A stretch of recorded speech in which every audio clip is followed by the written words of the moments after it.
Yo, what's going on, people? It's your boy DJ Ironik, aka Ironik. Right now, you want to catch me on the Shizzio Show. It's going to be a mad one. Trust me, we went deep with the interview. Good questions, good answers, good stories. Greatness only. Trust me. Shizzio Show, shizzio.com, DJ Ironik. Let's go. Peace.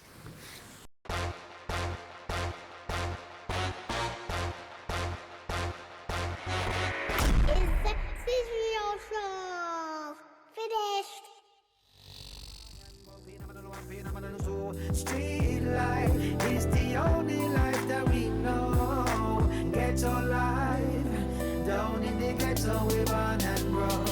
No.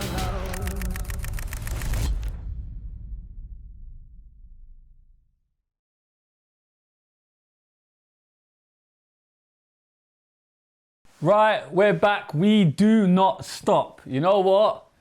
The shades are on and the Maggie bottles are out, baby. Trust me, had to be done, man. Real legend in the business. Trust me, real legend, man. Legend in the game, earned his stripes. We're talking longevity, all them keywords. Man, like Ironik. Hi, bro. You good? How are you, bro? Oh, bro. Appreciate that. No, man. thank you for coming, man. Yeah, we've been trying to make it happen, so I'm grateful for that. Yeah, and the schedule's just been mad, bruv. Yeah. Just been busy summer. Like now, obviously, we're outside of summer now, so I can start moving and shaking in London and doing my thing. Bruv, you are still very much active though, innit? Yeah, I don't think people really realise how I know, active. that's the thing, but we'll get to that when we're talking more. Yeah. Obviously, people don't understand how busy I've been able to maintain everything. So, Yeah. But yeah, it's been good. And You've been busy as well, bro. Even getting me on this, I know you had some mad guests on it. Listen, I appreciate it, my brother. You know what I mean? And I'm grateful that someone of your stature sees us and be like, yo, I want to go fuck with them, man. 100%. So I really appreciate it. You were saying off camera that you were understanding about this podcast game because you weren't really, because you're from an era where we don't really talk too much. Yeah, bro. Obviously, bro. You know what it is. Yeah, I've done a couple podcasts lately, and from when you do one or two, everyone's like, "Oh, you're on a podcast tour." You start talking to, and from there, I'm like, "Oh, I don't even want to talk anymore." Because, like I said, like I'm from a era where it's like you rarely see me do an interview. If you do, you see it on Channel U or on TV or somewhere. You know what I'm saying? And it's definitely not like 3-4 hour interviews. Yeah. Which on one hand I do like, because when I'm watching some of my favorite artists, I want them to do them sit down podcasts. You know what I'm saying? But then for me, I've never been used to talking so much, so I'm just trying to get used to it and get, I want to do my own podcast and all that one day. Why not, bro? Try to take your thing. Hey, you know what I'm saying? The more the merrier, bro.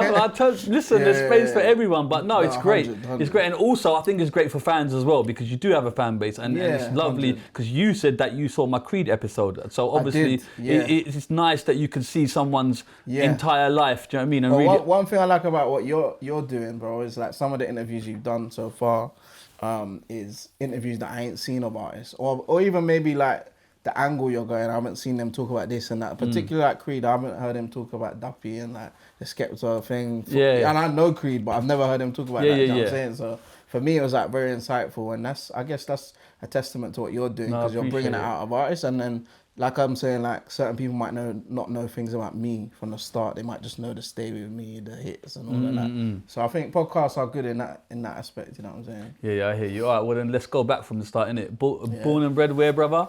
Born and bred North London. Where in North? A lot North? of people know. It's boring. Highgate. It's not boring. Why is it boring, bro? Where's Highgate? Do you know what it is? Because it's like everyone usually says that, you know what I'm saying, the tough parts of North. But I'm from like, I'll keep it real. My mum raised me in Highgate, Muswell Hill in North London. Yeah. She was born and raised in like Hackney side, and she was grateful enough to get given like a council flat when she had me, then raised me in Highgate, like she in a nice part of Highgate. Yeah. And then that was where I spent most of my life, bro, until I went to secondary school. That was a bit outside of that. Yeah. My primary school was in Highgate, and then my secondary school I went to Holloway Boys School. So that was my first time venturing out of like, right. But let's just stick to like younger brothers and sisters. One sister, but she's like 10 years younger than me.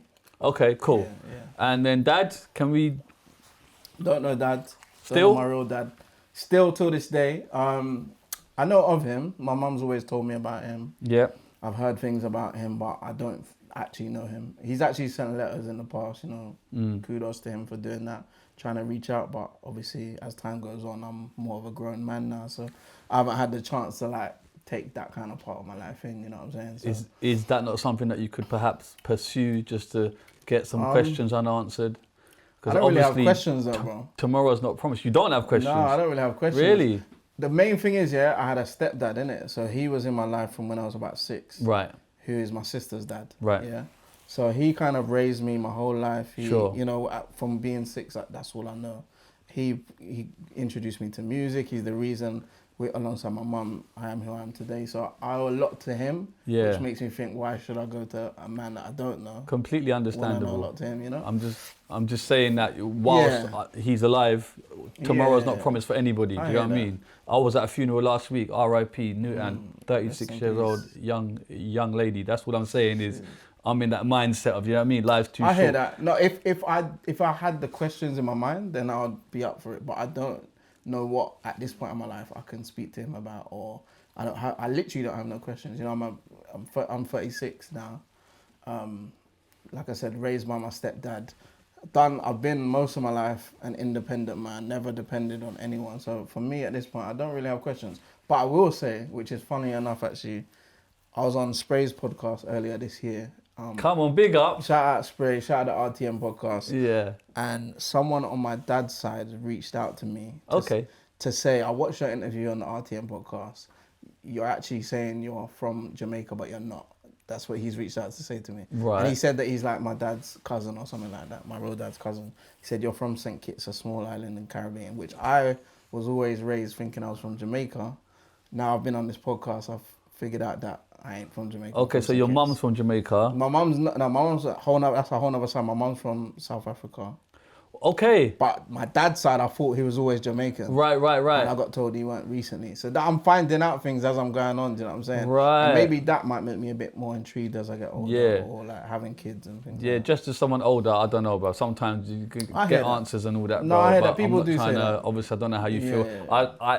I presume the main question I guess people would presume you would want to know is why the absence and all of that. But do you know what it is, yeah? For me, as a person, I'm very, not stubborn, but I'm hard to crack. So like I find it hard letting people in my life. Yeah. Let alone someone who walked out of my life when I was born because allegedly I was too light skinned to be his son. For me, that is Oh, is that the reason? It's one side that I've heard from my mum, you know what I'm saying? Right. Obviously there's two sides. I was going to say not to play devil's yeah, advocate. Yeah, but there's two sides, but this is what I heard. And he was never there, you know? So for me, coming into my life, you know, I've been doing music from 13 and kind of success happened almost, not straight away, but I was in the mix straight away. So letting people in my life, I was always skeptical of, you know? And so at this point, it's like... Sorry, because we're talking about that right now. I don't want to go so deep. Man. No, it's cool, bro. We're starting straight away, man. Sip that Maggie, bro. But I'm just curious. Has he always tried to reach out at kind of random points, or you know when you blew up? I was just curious. This is the thing, yeah. There was moments. I remember my mum telling me when I was young. Oh, your dad came to the house, knocked on the door, tried to reach out to you. Allegedly, my stepdad's like not having it. Obviously, Fair Place is his house now. You know what I'm saying? Of course. And in his eyes, he's my dad at that point. Right. So that was that one moment I remember when I was younger. And then after that, I remember when things blew up, him trying to reach out on Facebook and kind of be like, congrats on your success. And then putting on his Facebook like, I'm so proud of my son. Da, da, da. You know, like things like that. Oh, okay. And then it starts thinking, like for me, my brain just goes there, moving mad from there. Yeah, okay, I get that. Do you know what I'm saying? It's a bit of I completely understand. I'm not trying to prod, do you get me? But I'm just saying in the past, in my experience, if there ever was an unanswered question, and I know you're saying that you don't trust people or you have a hard time, but you get to dictate how much of him you let in. Do you get what I'm saying? So you can always keep it at arm's length. Do you know what I'm saying? And then it's up to you, but I don't know. Let me ask you something then. Go on. What would be the benefit of me letting him in my life at this point? There could be none. There could be some. There could be... I can't talk about your soul. Do you get me? I don't know. I don't know if he looks like you. I don't know. I don't know anything, bro. So these are things that maybe I would want to know. I don't know if he's got brothers and sisters. If you've got extended cousins. If you've got family in like St. Kitts. You know what I'm saying? No, 100. Yeah, that intrigues me a bit. That could open a whole new. So it might not just. He might be just the root of the branch or whatever it is, the bark of the tree. But you might have so much of a family, going on there, brothers, sisters. I don't know. That's true. It is true. It's a whole different thing that I don't know what's going on yet. But is it too late for me at this point? Do you know what I'm saying? Okay, it's never too late until he's not here anymore. That's what I'm saying. And God forbid if that happens sooner rather than later, are you going to be sitting there going, could I have asked those questions? That's true, yeah. So that's just brother to brother, you get me? Like, No, I hear that. But you can do it at your that, own pace, at your own arm's length. Yeah. Boom, boom, boom. As I'm getting older, I'm getting less stubborn because stubborn takes over me. Like Yeah, come on. We're all human, You know what I'm and saying? men. But the older you get, the more you realise the older life's I'm getting, life's too short. And maybe when I have kids as well, that'll open my eyes to like. Have you got kids? You don't No, have no kids. kids. Okay. Maybe that, obviously, wanting my kids to know their grandparents and all of that stuff. Yeah. might- Okay, fair enough. what I'm saying? Let's So just that put was a it. pin in that, bro. Sorry, fam. We started off deep, but Deep, yeah, brother. Okay, so mum was from South Africa. Yeah. Her mum is from Zimbabwe, Okay. and her dad is from Cape Town. Okay. But my mum's mixed race, really light skin. Right. So I was like meant to be like 3/4. So I'll come out light. So Three quarters what, light or dark? 3/4 black. Right. 3/4 black. So my dad's fully Jamaican or Caribbean, Yeah. and my mum mixed race. Right. half Okay, South cool. African, Yeah. And then I was born 1988. Yeah. Man let off the year, you know. Come on, bro. We ain't hiding nothing these days. I'm young, bro, but I don't know about you, bro. You say you're trying to say you're 90s baby, yeah? Young, naughty, bro. Technically, I'm a 90s baby, but yeah. Yeah. All right, fair enough. And then Highgate was just a nice area, yeah? There wasn't a lot going on in terms kind of that out there and all that. School was cool. We went to Highgate Primary School, so it was cool, chilled. Made a load of friends there. I remember that time of my life. It was just relaxed. I was always how I am now, like very relaxed person, laid back, quite shy, quite timid. Like say there was 100 people in this room now, I'll be the guy in the corner just chilling, kicking back. Yeah. That's how I was in school, man. Yeah. And then just to touch on your stepdad, because he enters the scene when you're 6. About 6, obviously, my timeline's mad wrong. No, that's fair I enough. get it wrong, but from when I can remember, he was in my life. Do you know what I'm But saying? how was that for you? Was that just normal, like seamless Yeah. because you're so young, or was you like who's this guy? Do you know what I mean, kind of thing? No, never who was this guy. I always just thought he was my dad. If anything, it would be like, at one point, I thought why don't I call him dad? Because I always called him his name, like Ian. Right. So at one point, I just thought, why don't I call him dad? And then kind of put 2 and 2 Was together. that early or later on? young. But could that be because subconsciously you were yearning a father figure? Yeah, I'm thinking, You know what I'm I don't have my real dad here. Yeah, but my mum is always the figure that I looked at as the scary one, the dad, the everything, the mum. Do you know what I'm saying? My mum, even till today, can tell me, shut up, shut up. All day long. Do you know what I'm saying? Yeah, She's my dad. Like how people will respect their dad, I had from my mum. Yeah. So I never really felt like I missed that. Because even my mum would teach me things that a man would teach you know what I'm saying? She's from the roads.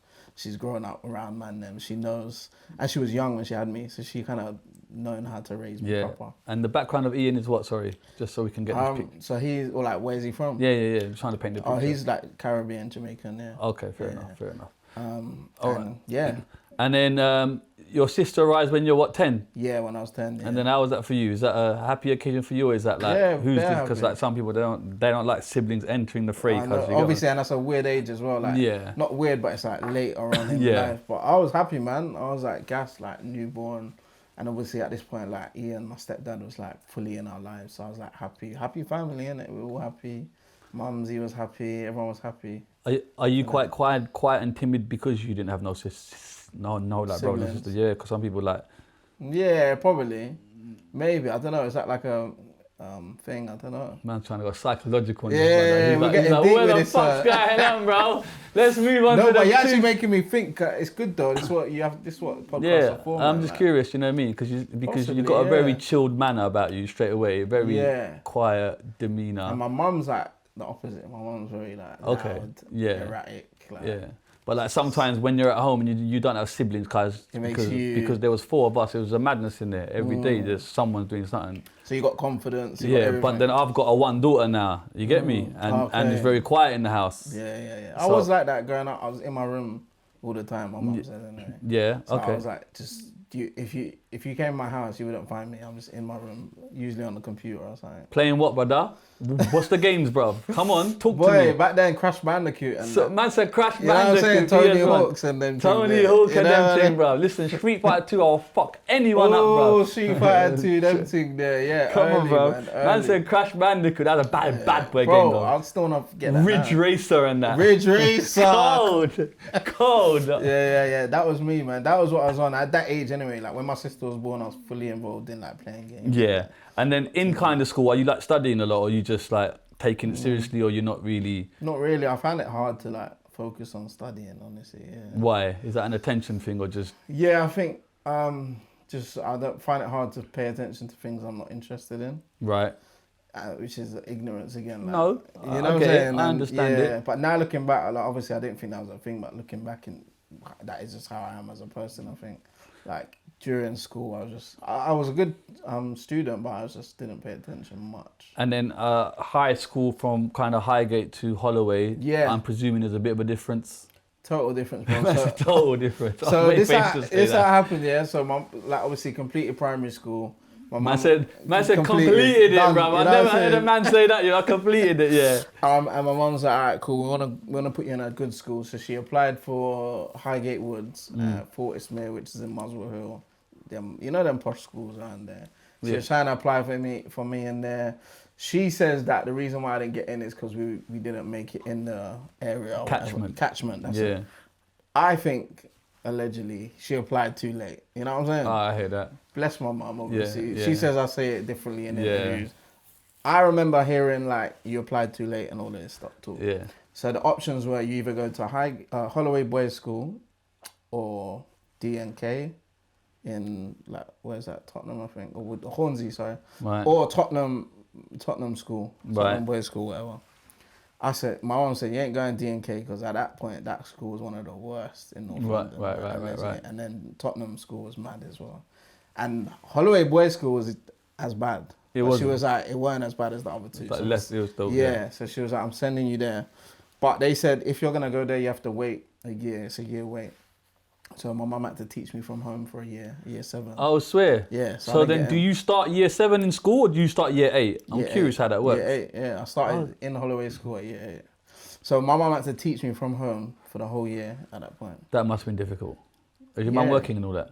Yeah, she was working and teaching me from home. Wow. But like I said, my mum has always been the one that's like on to me about everything, Yeah. like, on everything. So it wasn't a thing for her, but she did find it difficult at one point, I think, which is why. And then how like far is Holloway. Holloway from there? So I'd have to get 2 buses. One bus from Highgate to Archway, I think the 43 or 134, Yeah. and then like a number 10 bus to Holloway School, which was around the corner. And how is that bus journey? Because for some it can be That was calm. a traumatic Nah, experience. it's calm, You bro. get me? Yeah, I know what you Everyday mean. man's got to avoid because they're going through certain manners and that. Nah, it was calm. Like, obviously, remember, I'm coming from Highgate, nice ends. Archway, Yeah, but then when you're going through the no, but it's only Highgate to okay. Archway is calm. Do Yeah. you know North London like that? kind of, yeah. Highgate to Archway is calm. Archway to Holloway is about 5-10 minutes calm. Maybe an Archway gets a bit sticky sometimes from other schools. Yeah. But as I was explaining a bit, like I was never that guy like that people mess around with. Not in that way, but it's just like, you know, my energy's not that. I'm just not that guy. Like I'm not on beef. Yeah.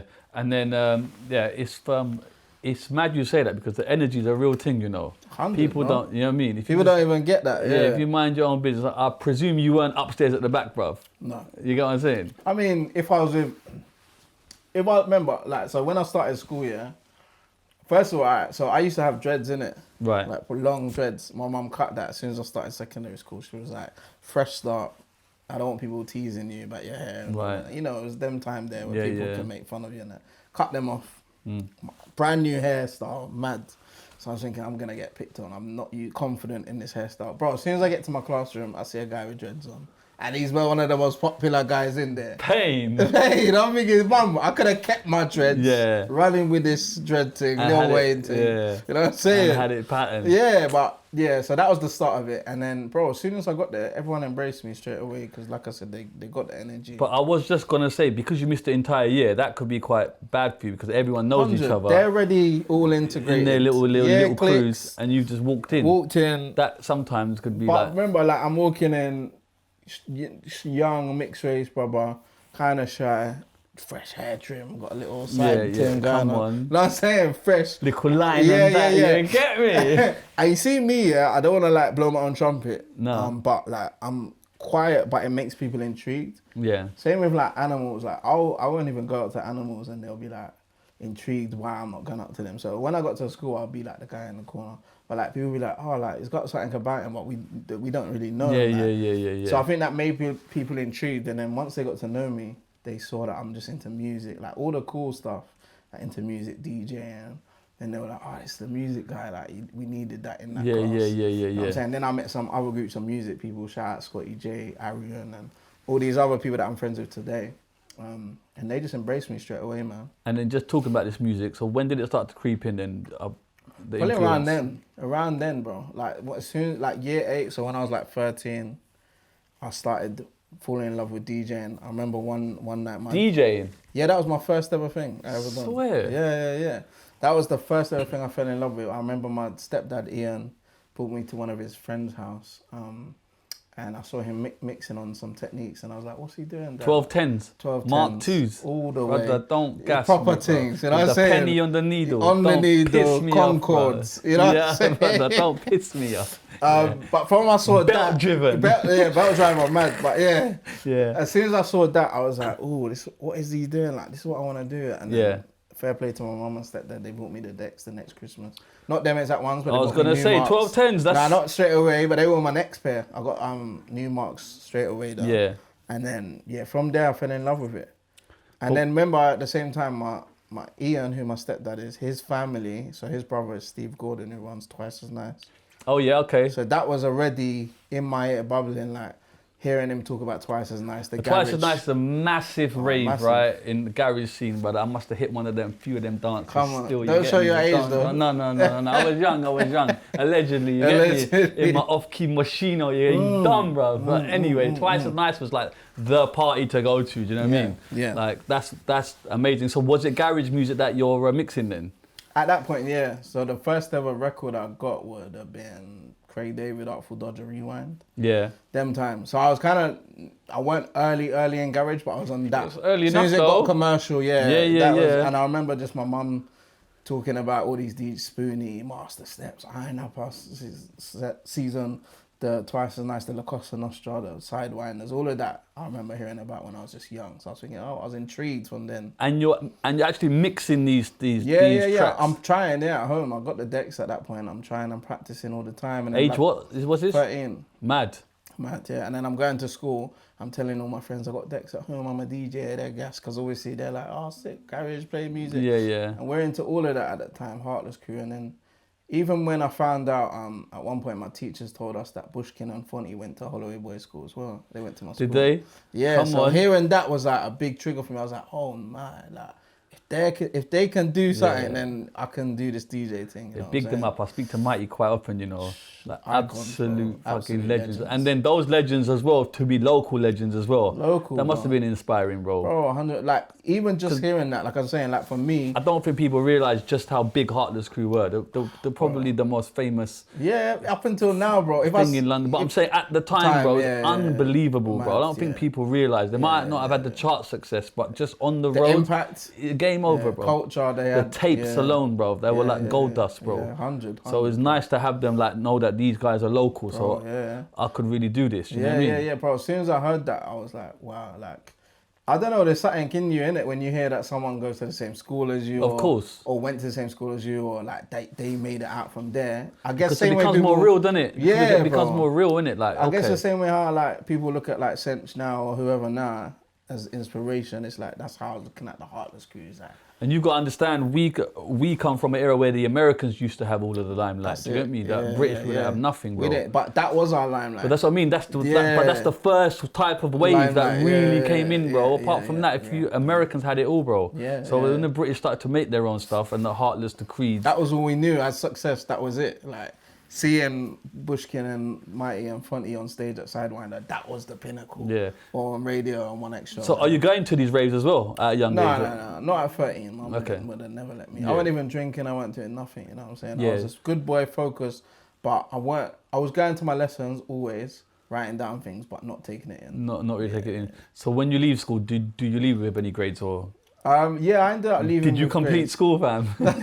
I completed school. I done school. Completed. Done that. Yeah. Got the grades I wanted, and the main thing was music. So I got my grades in music, and the music lesson really played a big role, bro, because they had all the setup in there at that point. Like they had the Cubase and that on all the Apple Macs at that point. Yeah.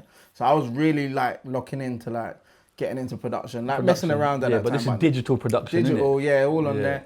And then, but the DJing thing was really what I was paying attention to at that point. So I was DJing everywhere at that point. As I got onto like 15, 16. So you're like playing out and DJing? Yeah, at this point, while I was in school at 15 and that, I started out DJing so my uncle, Steve Gordon, put me in touch with a company called Teen Dream, under 18s events at that time. Right. And so Solid Crew were on tour for 21 Seconds then. They asked me to join them on that tour. And then that was the first ever tour I'd done. That was your first tour? Yeah. Is that your first live gig?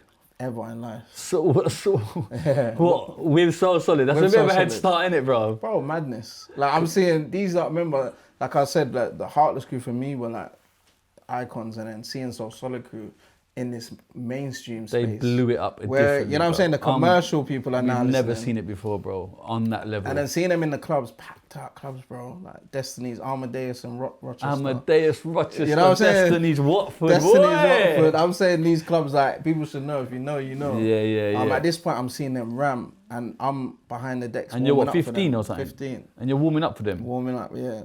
And they have to put like a crate for me, because I'm so small. Right. For me to go on top of the decks, and so people can actually see my face. So things start going mad at that point.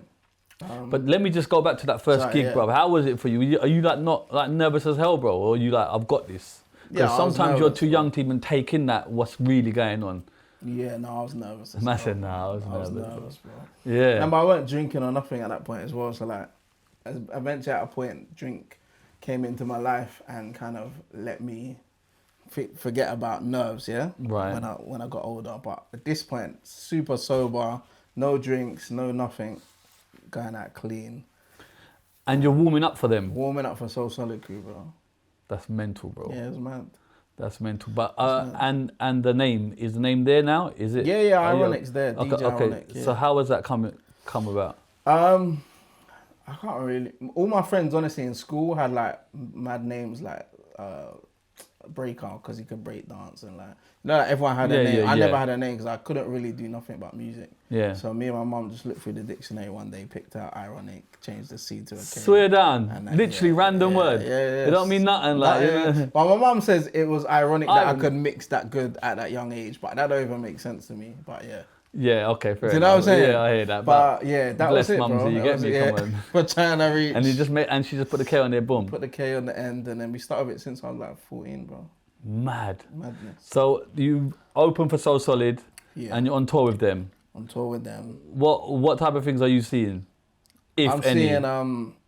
I just remember I've got pictures from it. I can send you some. Yeah. Just me in front of the decks, club packed, and I'm just a young child, bro. At this point, you know what I'm saying?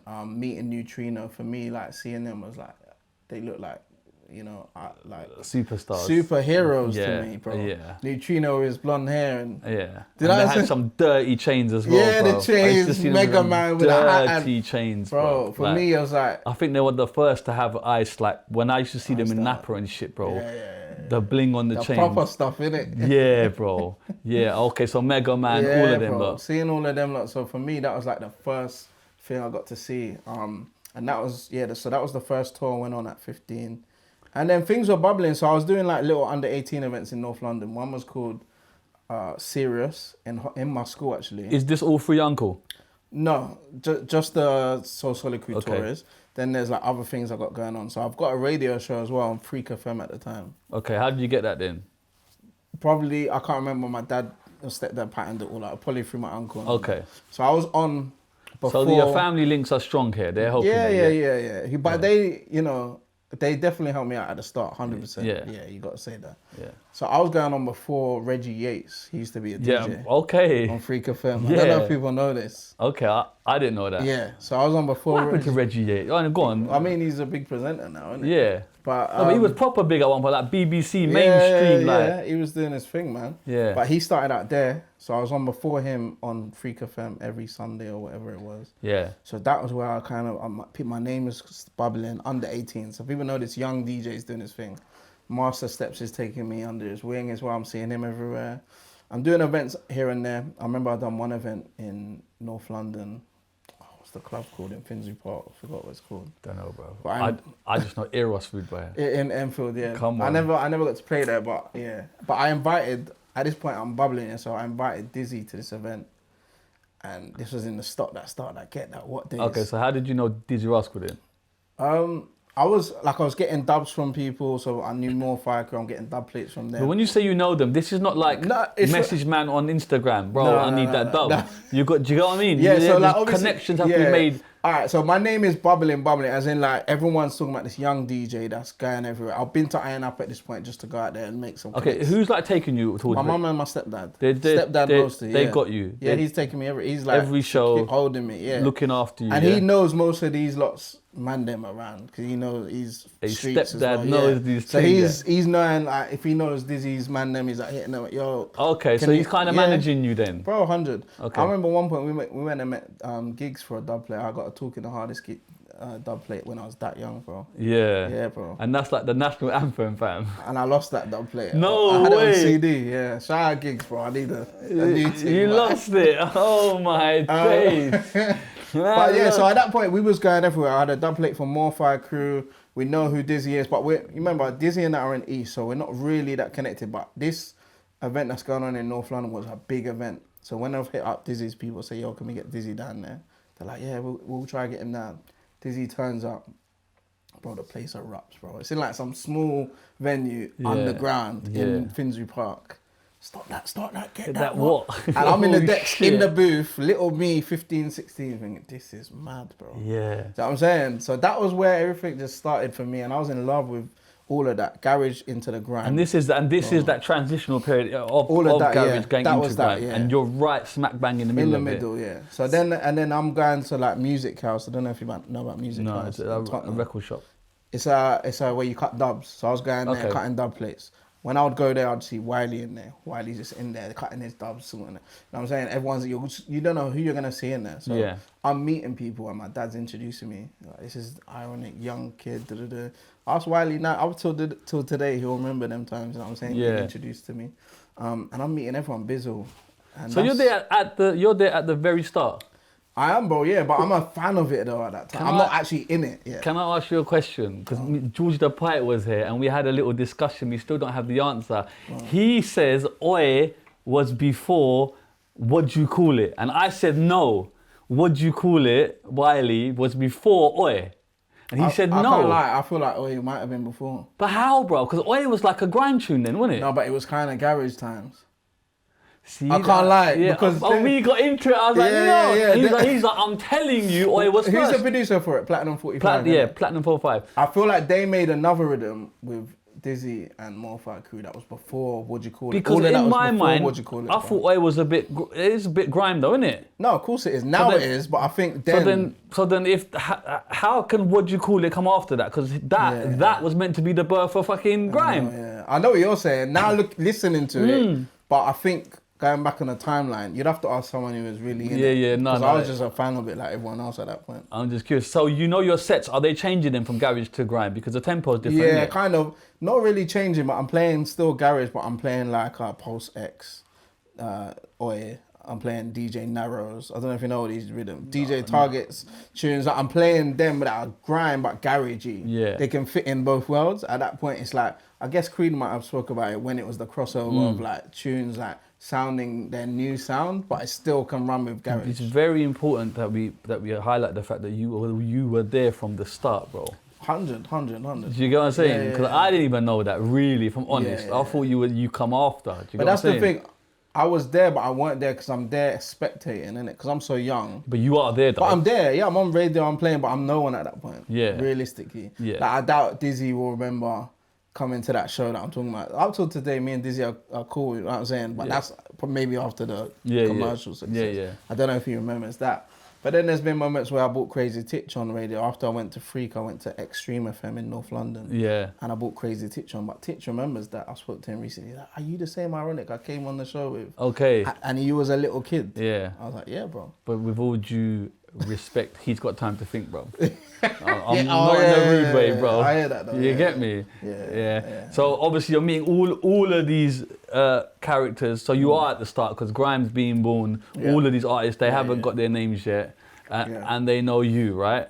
Kind of, yeah. Like they know I'm this young DJ that's coming up, and there was another young DJ coming up. I got a shout him out called Little Charlie. Right. So a lot of people were saying it's either him or him that's gonna be the next big DJ. Right. It was either or kind of thing. Because he was around. I can't remember which crew he was around. Maybe Pay As You Go, and they were like Was it same age? same age, but they were bringing him out to Iron Up, and it was like my mum was like telling me, yo, he's blowing up everywhere. He's doing this thing. Yeah. They're saying it's either you two who are gonna be the biggest. Are you hosting as well on the mic? Or No. Okay. I had a host, shout out Baby G. He was hosting with me. at the Right. time. So what about on radio then? Baby G. Baby again? G, yeah. Okay. I'm glad you said that because I don't think I've ever shouted them out on an interview. Come on, bro. Give them their Shout out flowers. Baby G, man. Give them their flowers, man. Okay. So you're not hosting. You're Yeah. just playing. Just playing. Okay. So how does this evolution then come? Because So remember, I'm still shy, innit? So when I'm DJing, I'm still this young, shy and you're kid. playing and just leaving, like Leaving, just yeah, that's it. you're My a- mum's with me, my dad's with me, all my team, like my family are rolling with me to these shows, and we're leaving. So Are you ever seen the madness? Because there was a time in Nah. the dance when the Soul Solid raves. I and heard that. about them, but didn't go. Yeah. It was a lot, bro. Now my mum was like telling me like this would kick off. Yeah. And I told Young Spray that when I was on this show, like I heard so many stories of them like kicking off doors and Yeah. But my dad done well, my stepdad, to keep me away from. Yeah, we all love of that. Yeah. Professional, Oh, like, yeah. like. And he's on the roads as well, so he understood it. Like he knows, like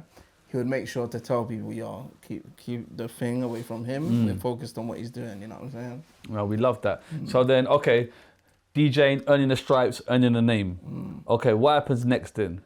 So then at like 15, 16, I have a bike accident, pedal bike accident. Pedal bike. Yeah. Okay. Down my mum's road.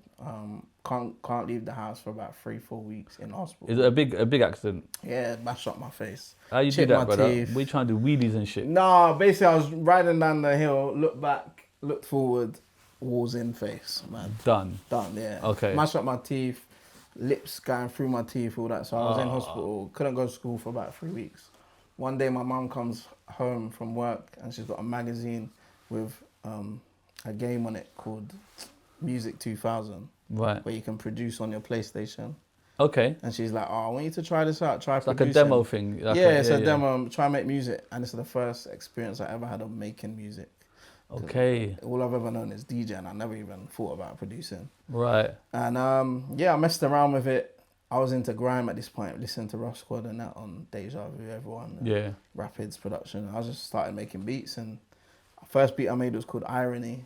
So how is this program? Is it like a Fruity Loops thing where you just drop Yeah, them in? but Because I'm trying to simple. figure out how this. Yeah. Yeah, it's very simple on PlayStation. trying to You grasp the drop in concept. kicks, then you drop in And it's your all in snares. time kind of thing. Yeah, It yeah, just yeah. sinks in. Yeah, yeah. I've That's still got the mental. beat till this day. The Yeah. first beat I made. So it's like an Apple Loops thing, but yeah, yeah. before basically. Apple Loops. Yeah, That's yeah. mad. Very like basic start of production. Right.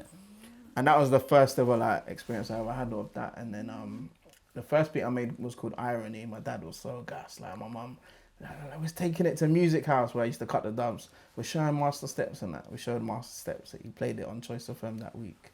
Was it just the instrumental though? Just instrumental. Right. Just a grime instrumental kind of. And then I'm curious. In those days, how did you take the fucking song off a PlayStation and put it on the CD, bro? You that's get a me? good question. Because there's no bounce button, is there, bro? I'm trying to. No, but maybe we put it onto the CD. I don't know. How do you I put on can't the CD? remember. How. Yeah. That's what I'm trying to figure out. Mad, isn't it? Or was it See? mini discs? There were no mini. Yeah, but Can mini disc go into PlayStation? Brother, you told me. I wasn't there, bro. You get me? I know that the Sonys had them big cards, but then how's that going? Anyway, Yeah, if anyone knows or remembers how we get it from how would you do that? the PlayStation, I don't know, but that's how we did it. Unless the audio link comes Recorded out, the audio goes out into a thing, Mini disc. into a Yeah, boom, it might have record. been like so you that. have to play it and record it. Yeah, everyone's thinking, what's a mini disc? Don't worry, Google that shit innit? Okay, cool. And yeah, so we went to Music House. Press the rhythm. Yeah, so I What is this? A grime tune? grime, bro. Right. Grime rhythm. Master Steps is gas because I'm young. Remember, a lot of people are not sympathizing with me, but they're like, yeah, because he's you're young. that young, you get extra kind of stripes, don't you? Yeah. Like this I guy. could feel that at that point. Yeah, that's fair enough. But can I just ask, how do you know about tempos and stuff?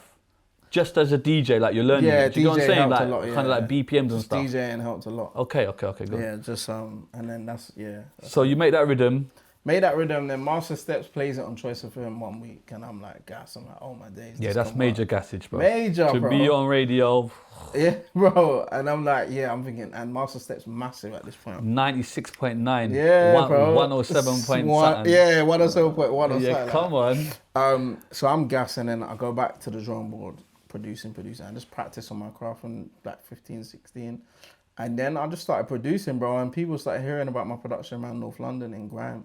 You know, I started producing from Black the Ripper, Cookie at that point. Is this on the PlayStation still? No. I've gone on to FL Studio after that. Okay, Free Loops. Yeah, but that was like the first introduction to production. And, you know, before that I wouldn't have had a clue. And then went on to producing for like, and then, Chip got introduced to me about 16, 17, come to my house when he was like 14, 15. Had he blown off that freestyle Not yet.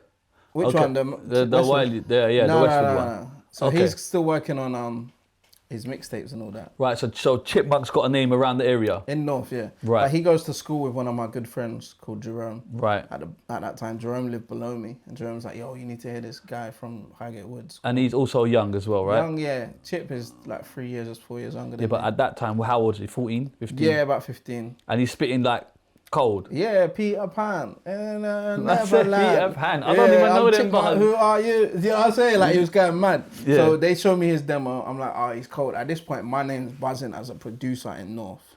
Right, because you're working with Black these the people. Ripper, Cookies, Scorchers, everyone who's big in North, like, but minus maybe the Skepta. I don't even know if Skepta's. Jeremy jumped on one of my beats at that point on Venom Rhythm, so that's on YouTube still to this day. Mad. Everyone See, in this North is amazing London, because I don't think people realise. You get me? The history. Yeah, that's amazing. So if you're in North London at this point, everyone knows DJ Ironik Productions is where you need to double S everyone. Do you know what I'm saying? Yeah. And then I got introduced to Chipmunk. I'm like, this guy's coldest that I've ever heard. Yeah. And then me and him start working, and I'm producing things for him. I'm recording some of his mixtapes and some of his early bashment. And this tunes. is on FL, yeah? All on FL on what, a PC? Yeah, PC. So does FL do vocals? Yeah, I can't remember. No, we was recording his vocals on like Cubase at that right, point. So you FL, Production, bounce off the production into the Cubase. Yeah. It's important, these things, you know, brother. You get me? Okay. And then, me and Chip are just working at this point. Obviously, he's still bubbling, working on his thing. And it's a grime. Grime. And you're strictly a grime producer, that's it. Yeah. And then I get introduced to Tiny somehow. Who's Tiny? Early Tinie Tempah. Right. Early Tiny, and me and Tiny have been working at this point. All these early tunes are on YouTube still. There's a tune called She's Lying with me, Tiny, and Chip. That's like us young. That's a mad lineup, you know. Bro. That's amazing. We sound like kids, but it's on YouTube still. Yeah. So how old is Tinie Tempah then? So he's probably my age, like 17. 18. Okay, and is his name Tinie Tempah? Yeah. Yeah, and he's doing his thing in South. He's around the new brand flexes at this point. So how was the South guy ended up in North? Because back someone in the day, introduced me to him. A lot of people didn't really cross boroughs like that. I think someone introduced me to him. I can't remember how, honestly, bro, but someone's just introduced me to him, and he starts working with me. Is this a full-time thing for you? School's done? Yeah, school's done. Are you working? I'm going to college at this point. Right. I'm going to a college in East London, Bromley Bible. Right. Music college, yeah. Okay. Shout out everyone that was there that year. This was before I've even rapped ever in my life. Are you going to college though, or is it just... Yeah, I'm going still. I'm fully going every week. College, and then back home, beats. Producing. Everyone's going mad in North London. And then one day, someone says, yo, come to this show. Wiley's performing with Little D and Tiny's performing or whatever. And then I go there and I meet Wiley properly for the first time. Right. And he's like, yo, I know who you are. Yeah. Ironik, you're big in North. You're doing your thing. And Wiley's like, I'm in awe at this point. This is peak Wiley. What do you call it? Godfather, bro. Godfather. Yeah. What do you call it? It's gangsters. Gangsters. Okay. Gangsters. If gangsters is out, then this fucking... Yeah. It's peak time. Gangsters was... Bro, different. so when I met him... I got a Turkish bred in his school, his family are gangsters. Yeah, no, he fucked it So up. when I'm meeting him, I'm like in awe, bro. I'm like, oh my days. Yeah. Like, this is really Wiley here. And he says, bro, let's work. Like, I'll come to yours. And he was like, yeah, I'm going to bring Nye. I'm going to bring Nye as well. So we're going to work. Big up Night Big Gray. up Night. Yeah. Come on. And bro, I'm just like, wow, this is mad. So he starts coming to my house. He comes to my house one day in Highgate. Still the same house I'm living in, my mum's house. Yeah. At this point, like I said, Jamie's been there, Chipmunks, but everyone, same like here, everyone's signed the door. Amazing. I'm having all these Have you still got that door? Huh? I ain't got it though. What do you mean, I fam? know, I should have kept that. You should have Tiny Tempah unscrewed early. the fucking hinges, bro. Are you alright? I'd have put that here, bro. Man didn't. Alright, anyway. I think even Jammer might have come through and signed it. Come and he's on, got his he signed basement it there thing. still. Yeah, big Yeah. up Jammer, man. But yeah, so these are key figures, you know. Yeah. Yeah, key figures. So that's all going on. And then, yeah, I'm just producing at that time. And then I get in touch, or someone gets in touch with me. Wait, how does it happen? No, I start rapping, I think. Tiny maybe talks me into rapping. Okay, yeah, so I think he's making wifey. how do you find this voice? Yeah, so he's making wifey rhythm and like Chip's making girl tunes. Like people are making girl tunes around me while I'm producing and engineering. I'm like, oh, I think I can do this because I like gal. Okay, so this is an interesting point as well. Yeah. People weren't really rapping about girls like that. It was there was a crud period where if you're in grime, you're bigging yourself up, you're talking the roads. At that point, especially. Dare I say, it wasn't particularly cool to be rapping. Yeah. Do you get what I'm saying? About Not girls. at all, bro. It was like 8 bar or 4 bars, grease. So wifey rhythm come out first? So wifey rhythm, I think Tiny was working on. I remember I was touring with him at the time, so I was like DJing for him and things like that. Hearing that on rotation for me was like an eye opener. I'm seeing him around girls screaming. That was Flukes, innit? Big up Flukes and Crazy Cousins, yeah. See, okay. But things like that inspired me, so I was like, Sorry, wifey rhythm is out, blowing up. I think like on MSN, so it's not officially out video. You remember like people would Yeah, send songs I know on about MSN, MSN, bro. Blackberry Messenger, bro. Don't show your age, bro. Don't show I'm not showing my age. I heard about them things there, you get me? I heard about them. But people are sending it out on MSN, so like people are going mad. But it's out then, innit? Really, it's out, innit? People knew my rhythms, but only like instrumentals. And Yeah. then I'm like, oh, maybe I can do this. So I start making rhythms. Okay, it's interesting because I thought it was the other way around. So so Tinie Tempah. Yeah, he was like probably an inspiration to me starting to do that. You know what I'm saying? And then, Well, it was a big fucking tune, bruv. Let's have it right, bruv. It was a meteorite, wasn't it? And then I started making Gelem tunes. So there was a few before my Channel U run. I had like a one night tune called One Night. Big up Yasmin, big up Nats Too Nice, who was on that tune. Loads of rhythms that are on YouTube still to this day. With, like I said, the tune with Tiny and. Are you getting radio play as well? No. MSN vibe. That's it. MSN, that's it. That's it. What about the artists that you're making beats for? Are they getting radio play? No. Not really. We weren't really in that space yet. We were just in North London. If you know, you know. The tunes are spreading on MSN. Right. But like we're kind of like hood famous. Yeah, I hear that. Do you know what I'm saying? Like I remember me and Chip went to a show in like Great Cambridge Roundabout in North London. But the girls are going so mad because the tunes we're making at this point, some of the girl tunes. Yeah. They're just going screaming. So people in North are knowing what we're doing. We might go South and no one would care. Yeah. You know what I'm saying? But at that point, that was what was popping off. Okay. And then, so I was then known as a rapper and people were getting to know me as like an MC at that point. So it was Tinie Tempah that got you to rapping? I think so, bro. It might be a bit blurry, but it was around that time, innit? And then just getting the bravery to touch the mic, was that cool? Probably like, just you know what I'm saying? No, that was just working with Chip and Tiny and all that. Probably just thought to myself, I can do what They just do. bring the confidence out in you. Okay. But also at that time, I was producing for like Nappa, Shizzio. Yeah. Who Nappa obviously was on Power. Yeah. And then we got in touch with like Danjah. Big up Terror Danjah. And Danjah, Aftershock wow. approached me at some point saying they want to do this Aftershock Youngers thing. Actually, I saw a clip the other day that went viral of Specs going mad on the mic. I'm actually in that clip for Specs. Oh, are you? Behind him, because Specs was Aftershock as well with me, Crucial, Royal. And then this is all going on, bro, at the same time. Just a quick side note, FYI, who's got the best verse on Power? Woo! No, I'll throw them curves. D double, innit? You have to say. Okay, fine. Or can we say fuming though? Yeah, he starts it off good. He starts it off strong. I think it's the last brother, bro. 4 or 5, shoot it. And then bro, shoot it. But, But people don't really play it to that long. yeah, though. but I don't care, bro. I don't care. He shells the fuck out of that tune, bro. Yeah, Perfect What was tune. Demon's lyric on that? Wait, no. Crack your skull. No, that's Nappa. Nappa. Nappa.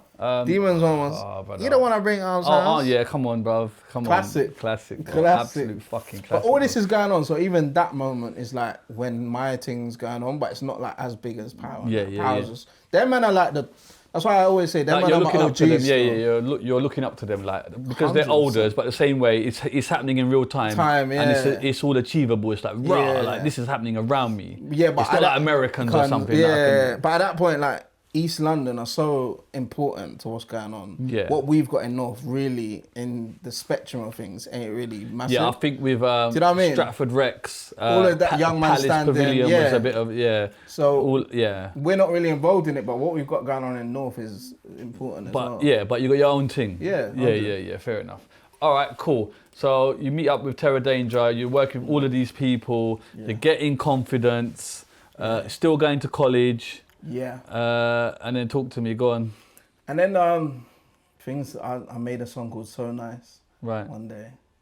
And then my mum was like, yeah, this song's sick. Like, we should do a video for it, put it on Channel U.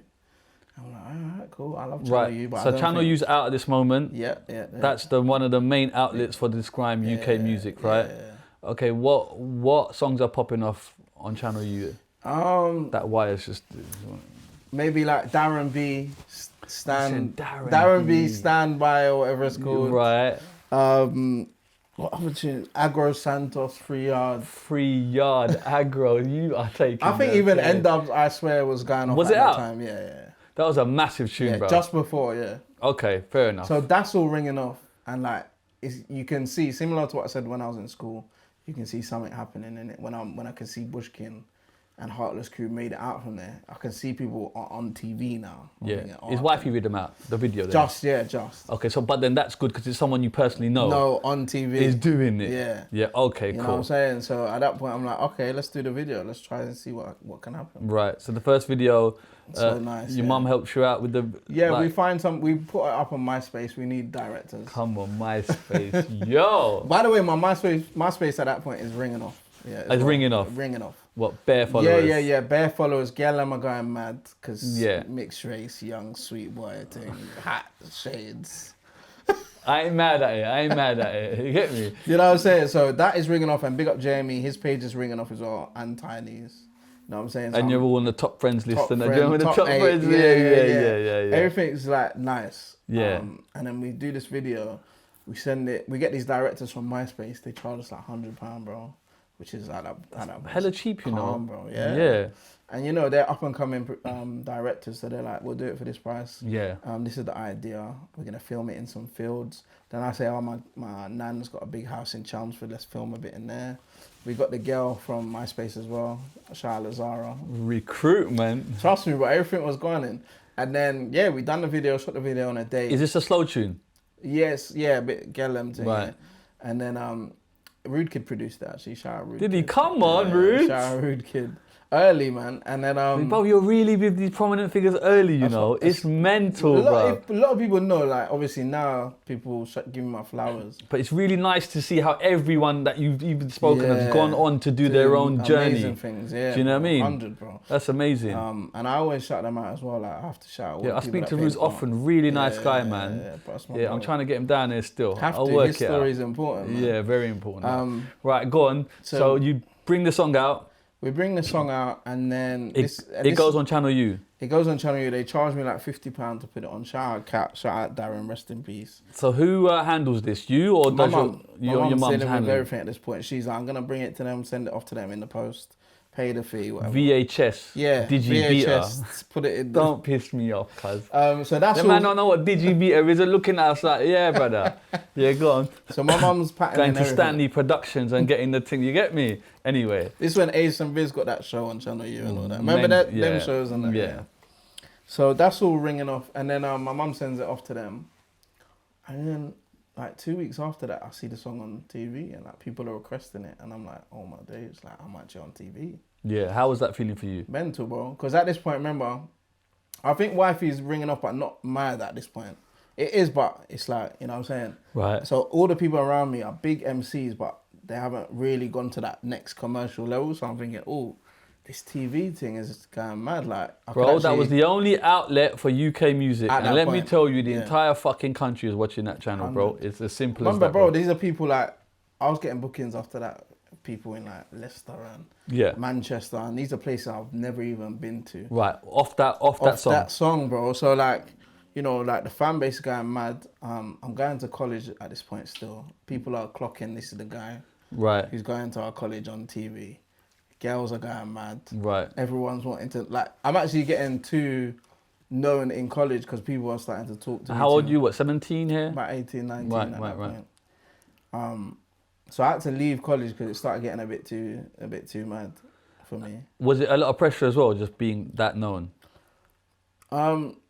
Kinda for me, because remember, I'm going from just DJ and producer Yes, behind the scenes to now front of the people stage. know who I am walking around now, going on train to college, and this ain't even the level that it got to. Yeah, we're gonna get to that So, level, bro.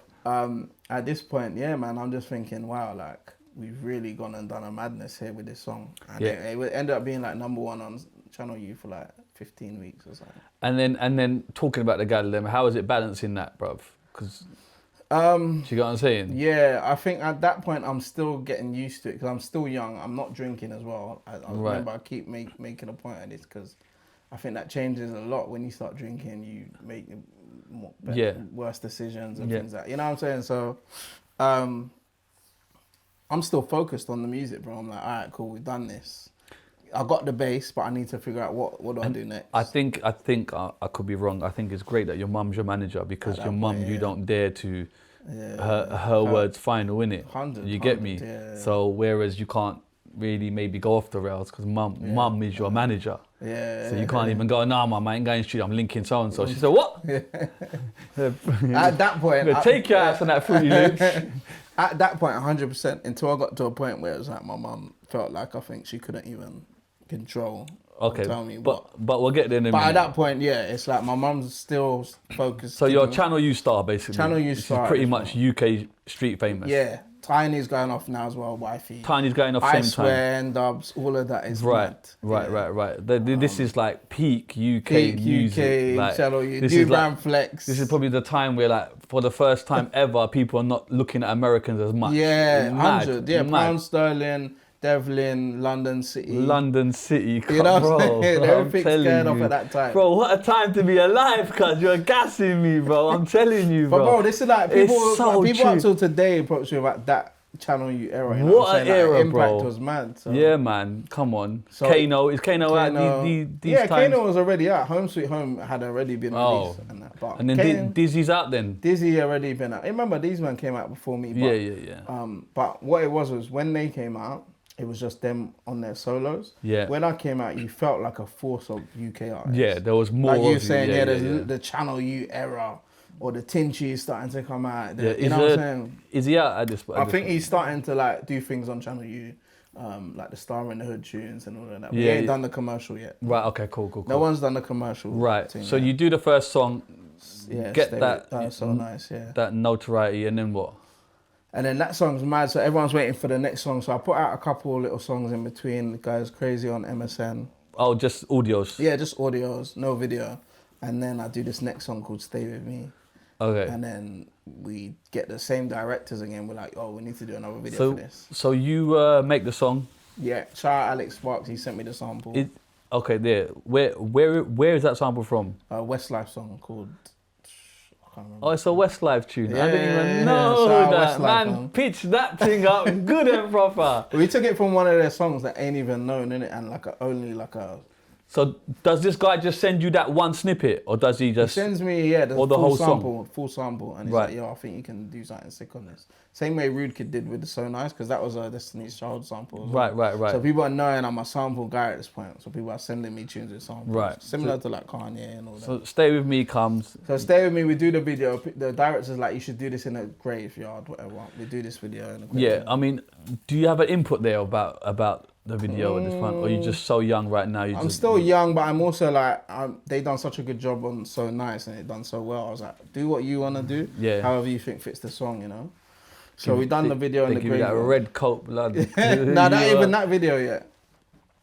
There's 2 videos of it, innit?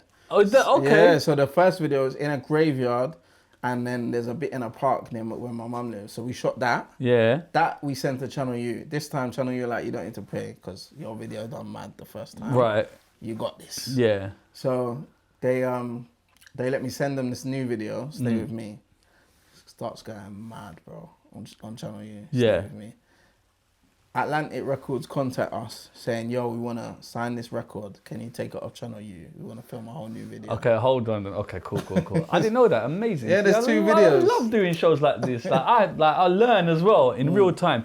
So you drop the song, it just blows the fuck up. Yeah. These times, the UK music scene's so big, the record labels are starting to sniff around. Yeah. I swear, N-Dubs, these people N-Dubs are there's- talking to there's a labels. real market here now. Yeah. So A&R contact you how? So my house number, my mom's house number was on my MySpace page.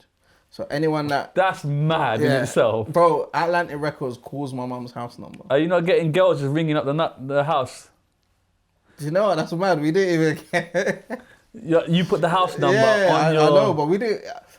Remember, Fanatic stuff wasn't like that yet at that point. Remember, we looked up to UK artists, but we didn't. It weren't like... Bro, I can't lie. Until my thing went super mad, then I saw real fans in the UK, you know what I'm saying? I understand. But at this point, it was like, we like you, but we just So you had your mum's number on your and the MySpace. house number, on the MySpace. Someone rings up and says, hi, I'm calling from Atlantic Records. Stay With Me, the original, is doing well on Channel U. How long's it out for? Maybe 4 weeks, 4 Right. weeks. Number and it's one. on constant rotation. Rotation. People are requesting it everywhere. Right.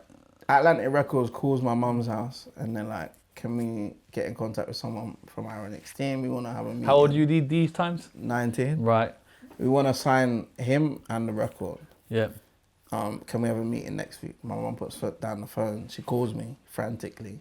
I'm like, what do you mean Atlantic? Like the same people that signed T.I. Yeah. And like Diddy, obviously we can't say his name. No, Diddy! No, Diddy. But these are the figures that I'm hearing with Atlantic Records. Of course, it's a major label, yeah. Bro, and like you said, we've always been, we've looked up to them so highly. We've always admired them. Yeah, bro, and even when I've known about Kano putting out albums or So Solid, I've never really known the labels that are behind them, you know what I'm saying? But with the Americans, we know exactly what label people are signed to. That's right. So when I hear Atlantic have called, I'm like, oh my days, this must be a prank. Someone's pranking us. My mom's like, all right, let's take the meeting and see what happens, bro. The next week we take the meeting. You, your mum and your dad? No, my stepdad. Yeah, stepdad. I think he's out the picture at this point. I think they split up, honestly. Yeah? Yeah, there's a moment where they split up. I think it was around then, just before. Okay, then. How does that affect you? Does it affect you? Yeah, it does a bit, obviously, because he's the father figure, innit? And he was, before that, my tour manager. So when my mum wouldn't be going on the road with me or anything, he would be the one that was with me. That's right. You know what I'm saying? So losing that was a big part. But my mum, like I say, my mum held it down and showed me it's cool. We got this, Because obviously you've got your younger sister as well now. Yeah. So someone's got to be at home for... Yeah. So she's still... Managing her time must be difficult. Yeah, my sister found it hard, I think, honestly, when she was young, because... I think so, and now looking back, because like a lot of their time was focused on you, yeah. Yeah, I think. Because if you're 19, she's 9. That's I tried to include her a lot in it. Like I tried to bring her around some. It's difficult though, isn't it? Because at 9, you're not really built for that. Yeah, you know what I mean? She doesn't know what's going on. She just thinks I want my mum and dad, but they're like really focusing on what we're doing. So is your stepdad still seeing your sister? Yeah, he's always been in her life. Okay. But I think that is when our kind of relationship kind of fizzled out a bit. Right, fair enough. But my mum was there, and then we went to the meeting. Went in the meeting with the big dogs. The big dogs, OJ on the table. No champagne these times. Yeah. Shout out Ben Cook. Shout out Matthew Chalk. All the head honchos at Atlantic. Right. So you go into the building, London. Kind of building, and they're like, "Listen, we wanna sign this record. We think you're a superstar. We think you can be the biggest rap superstar that UK has ever seen." Wow. This is pre-Central C. Yeah. Pre-Storm C. What I don't even think they were born these times, bro. Yeah. So this is like the map there, and I'm thinking in my head, oh my days, but I'm just a shy, quiet kid who wanted to DJ and produce. How have I ended up in this room? Yeah. Do you know what I'm saying? Like, 100%. For me, it's like this was all going mad. It's a lot to digest. Yeah. But you know, we went through with it, signed the deal. Okay, so what was the deal? Are you aware of this, or you just? Do you get what I'm saying? Yeah. Like the intricacies of a contract. No, my mum had to. So my mum, obviously, she's not a business manager yet, so she doesn't know all the contract stuff and that. And obviously, they tried to give us their lawyer. We had to try and get our own lawyer and things like that early on. Yeah. So the deal we signed obviously wasn't ideal for that time. What was it? A single deal? No, an album deal. An album deal. Okay, one cool. Single and an album okay, deal. advancing that? Yeah, advance, not massive. How much did you advance? 60,000 or something. 60? Yeah. It's But a lot, for that bro. for that time as well. It's good money, Yeah. you hear me? Bro, and I weren't earning much from music at that point. So. That's actually a lot of money. And I was actually spending money to make the videos, send it to Channel U, do all of that. Yeah, of course. So at this point, this is like life changing. Is that money that they want back and you got to spend? Yeah, at some point, of course. But they give you the 60. They give us the 60. It lands Bro, in the everything they want back. From when I get a taxi to the meeting, they want that recouped as well. Right, okay, yeah. Yeah. But a lot of people don't know that. They course. think 60's yours, go and have fun. Yeah, But that's bro. you actually. I thought that as well. Yeah, well, you're young and your mum doesn't know. Exactly. And I understand. And you're one of the first to do it. So who can you even look to? Who do we even look to? To fucking advice. Do you get me? Yeah. And it's not like you can say no because they'll just go out there and buy, and then you got nothing. Yeah. So it's a bit of a There's no way catch. to It's know. a bit of a catch 22. Yeah. All right, 60 racks. That's Yeah. good gravy, fella. Yeah. You sign. You pop the OJ bottle, yeah. I think I was drinking now at this point. Okay. Yeah. So can you pinpoint as to why you should have started drinking? It's like my 19th birthday. I think one day I just thought, you know what, life is good. I'm going mad on Channel U. Everything's going. Okay. KLM are loving me. Yeah. And my friends all drank, and I never drank in it. I was just like, I always thought it smelled mad, alcohol. But one day, my boy Jerome was like, yo, let's do some Henny. I'm like, all right, let me try it. Jerome, you know. I'm like, it's my 19th birthday, let me try it. I ended up on the floor the next day, just hungover, throwing up. But yeah, from there, I was like, all right, I like this alcohol. It makes me a bit more relaxed. Yeah. You know what I'm saying? When I'm out and about, especially with what I'm doing. Was it making you a bit more extroverted? Because you seem like an introverted type of person. Yeah, a bit, but it just made me like a bit more confident in it. Like I was always too quiet, I feel like, for the industry that I'm in. And can I just talk about the actual sunglasses? Because you very rarely showed your eyes throughout this entire period. So that started in like So Nice video. From early doors? Yeah. Okay. I just had it on in that video and just worn them ever since. Yeah, but was that a conscious choice throughout? Because it's like, okay, you wear them in a video, but it's like it's like you're always on. Yeah. Is that not a bit really. of a... It started to be. Okay, I'm just curious whether or not that's like a safety mechanism or some type of shield. I think Do you get what I'm saying? Now looking back, yeah. But I think the label said to me, yo, we need... But bro, honestly, when I got signed, the label had it already mapped out what they wanted to do. Oh, is it? Okay. Your shades is your thing. Keep that. You look like a superstar. You look good looking. You're putting on a bit of weight. Tone that down. They were going that... Yeah, they were like, you're a DJ as well, producer, cut that out, because no one loves doing all that too much. Obviously now it's good to be all of that. DJ Khaled thing, Calvin Harris Are you thing. still doing the DJing and keeping No, up? because they said cut No, that. but prior to that, are you... Yeah, I was still doing all that. I produced all them songs before. Yeah, but I'm saying DJing, like mixing. Yeah, I was, until that moment, until this record deal came in. Are you doing shows, sorry, Yeah, DJ DJing, show? yeah, Okay, still, cool, that's cool, all still going on. But the label were like, yo, we need to do this. They put me into media training. They were like, you're too quiet. Right. Shout out Chantal Fiddy. They were like, meet up with Chantal Fiddy and all these grime That name figures. rings a bell, you know. It's Yeah, mad. all these grime figures, all these people that know what you do, where you come from, talk to them. They'll know how to, you know. So what does media training mean then, for those that don't know? So media training was like, bro, so before, you've probably seen it with like, I don't know, I just want to give an example, I don't know, like Dizzee used to be really quiet in interviews or like gigs. Yeah. You can see now they're a bit more out there show. Maybe that happened naturally, but for me, I was exactly the same. Right. We're people that are not from the roads, but we're like very shelled people, innit? So they teach you how to act on camera, how to talk, how to bring your personality out. Yeah, and also how to like swerve questions. Navigate questions. You know what I'm and, saying? yeah, so people ask you the wrong type of questions. Yeah, so they taught me that straight away. So, because I was so quiet, bro, honestly, like, you couldn't even get a word out of me. Yeah. Like, my mum would do all the talking in the meetings. and that. Is this a shyness? Is this a naivety? Is this just how you are? Shyness, and like, I just like making music, innit? I don't want to talk to you. Yeah. So when I'm talking, like, when I'm being brought to this label and it's a load of like white men in suits, I'm thinking like, I like grime and that. Yeah. They don't get care it. about all How this can they get charts it? and that. Like, yeah, like they're like, I don't really know. I've grown up on Wiley and Dizzee, like, they're talking about. And the people that sign you, just out of curiosity, are they all white?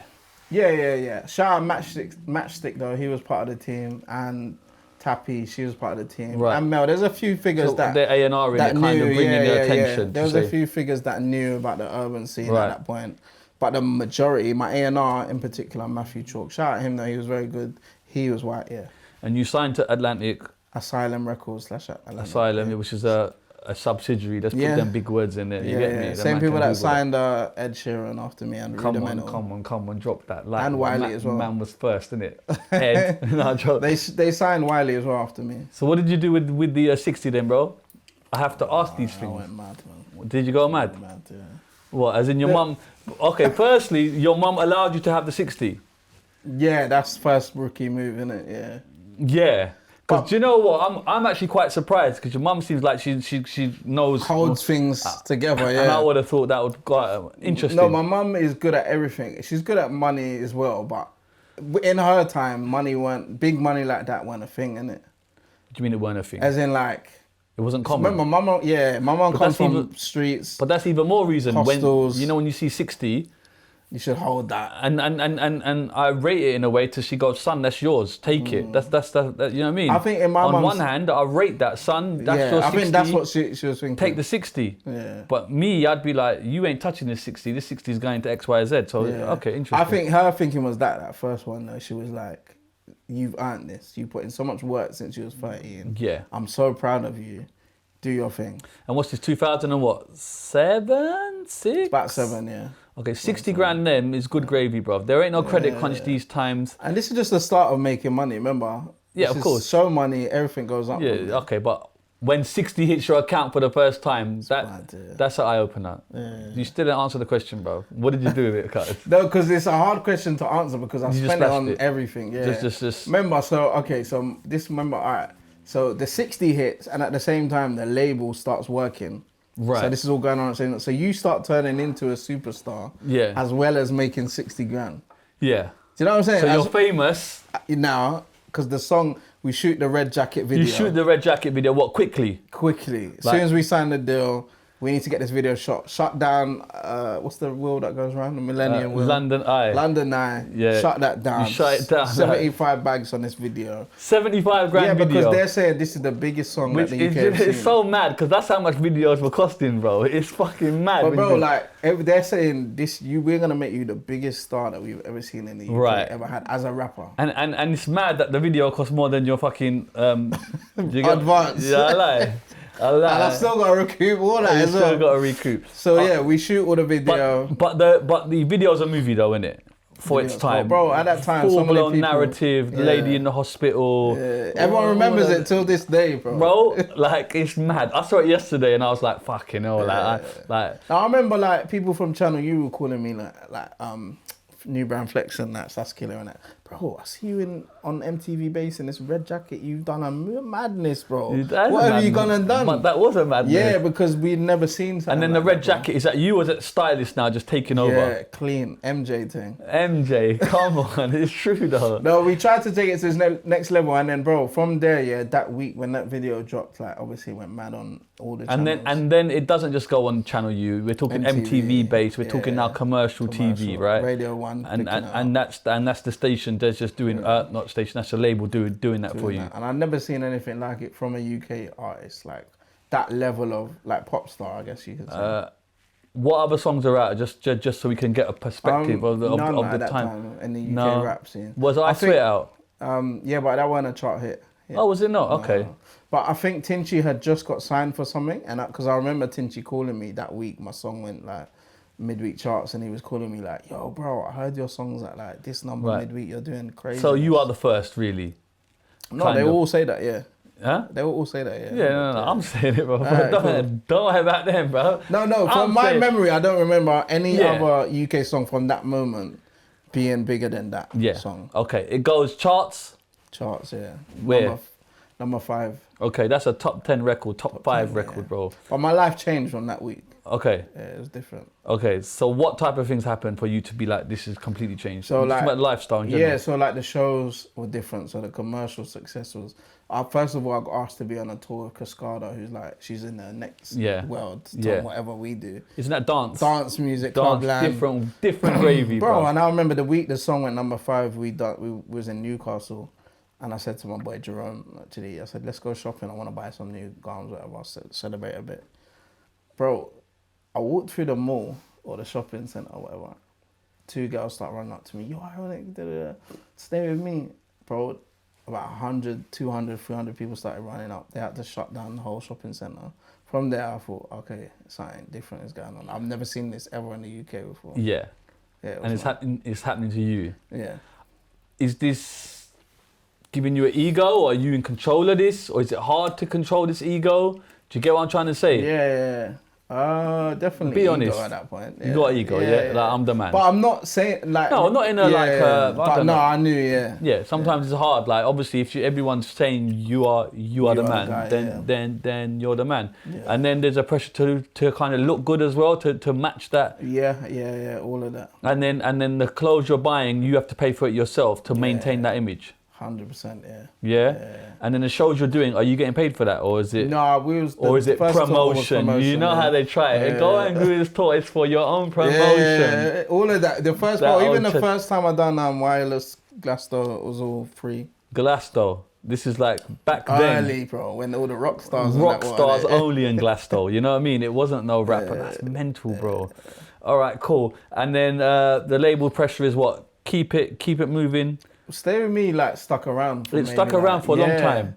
I'm trying to say like maybe like 6 months or 7 months. It was just everywhere. That's mental, bro. Yeah. Just to have a track like that circulating, like. Well, the song at the time, I think it meant a lot to people as well. Like it was a big song commercially, but I think a lot of people related to it. In the papers, they quoted it as the anthem for Broken Britain. At the time, a lot of people getting stabbed. So people were playing it at funerals, as they do now still to this day. Yeah. A lot of people were playing it at funerals. There's like a sentiment attached to it. So I think it hit the UK a bit, like in that way, which is why it still is relevant till this day. TikTok, it still goes viral everywhere.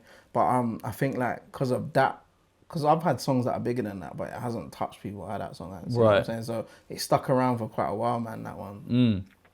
And then we was working on the album while that song was out, but a lot of the songs I was working on were already done. So I had like Wanna Be Your Man, which we put out after that. We shot the video in Paris. Yeah. That went top 20 as well. Yeah. Put that out, that done well, top 20. And then my A&R was like, we need another big one. So are the label happy with that top 20, or are they thinking They are, but they're not, you know what I'm saying? If this was now, they're over the moon. We've just got to put it out there. I've got to tell the people, because they're thinking, no, we need every song it's not a success as much as they would like it. Top 5. Yeah. Okay. So he's like, all right, we need another sample, like another mad one. So he brings me the Elton John sample. Okay, so, yeah. Right, who brings you an Elton John sample? Matthew Chalk, shout out my A&R at that point, Matt Chalk. Yeah. He says, he's actually cold as an A&R, but yeah. He fucking must be, bro. He's bringing you Elton John song. Elton John is like... Yeah, he calls me one day, I'm in the car somewhere, I think going to a show, and he's like, James, I think I got this good sample that can work for you.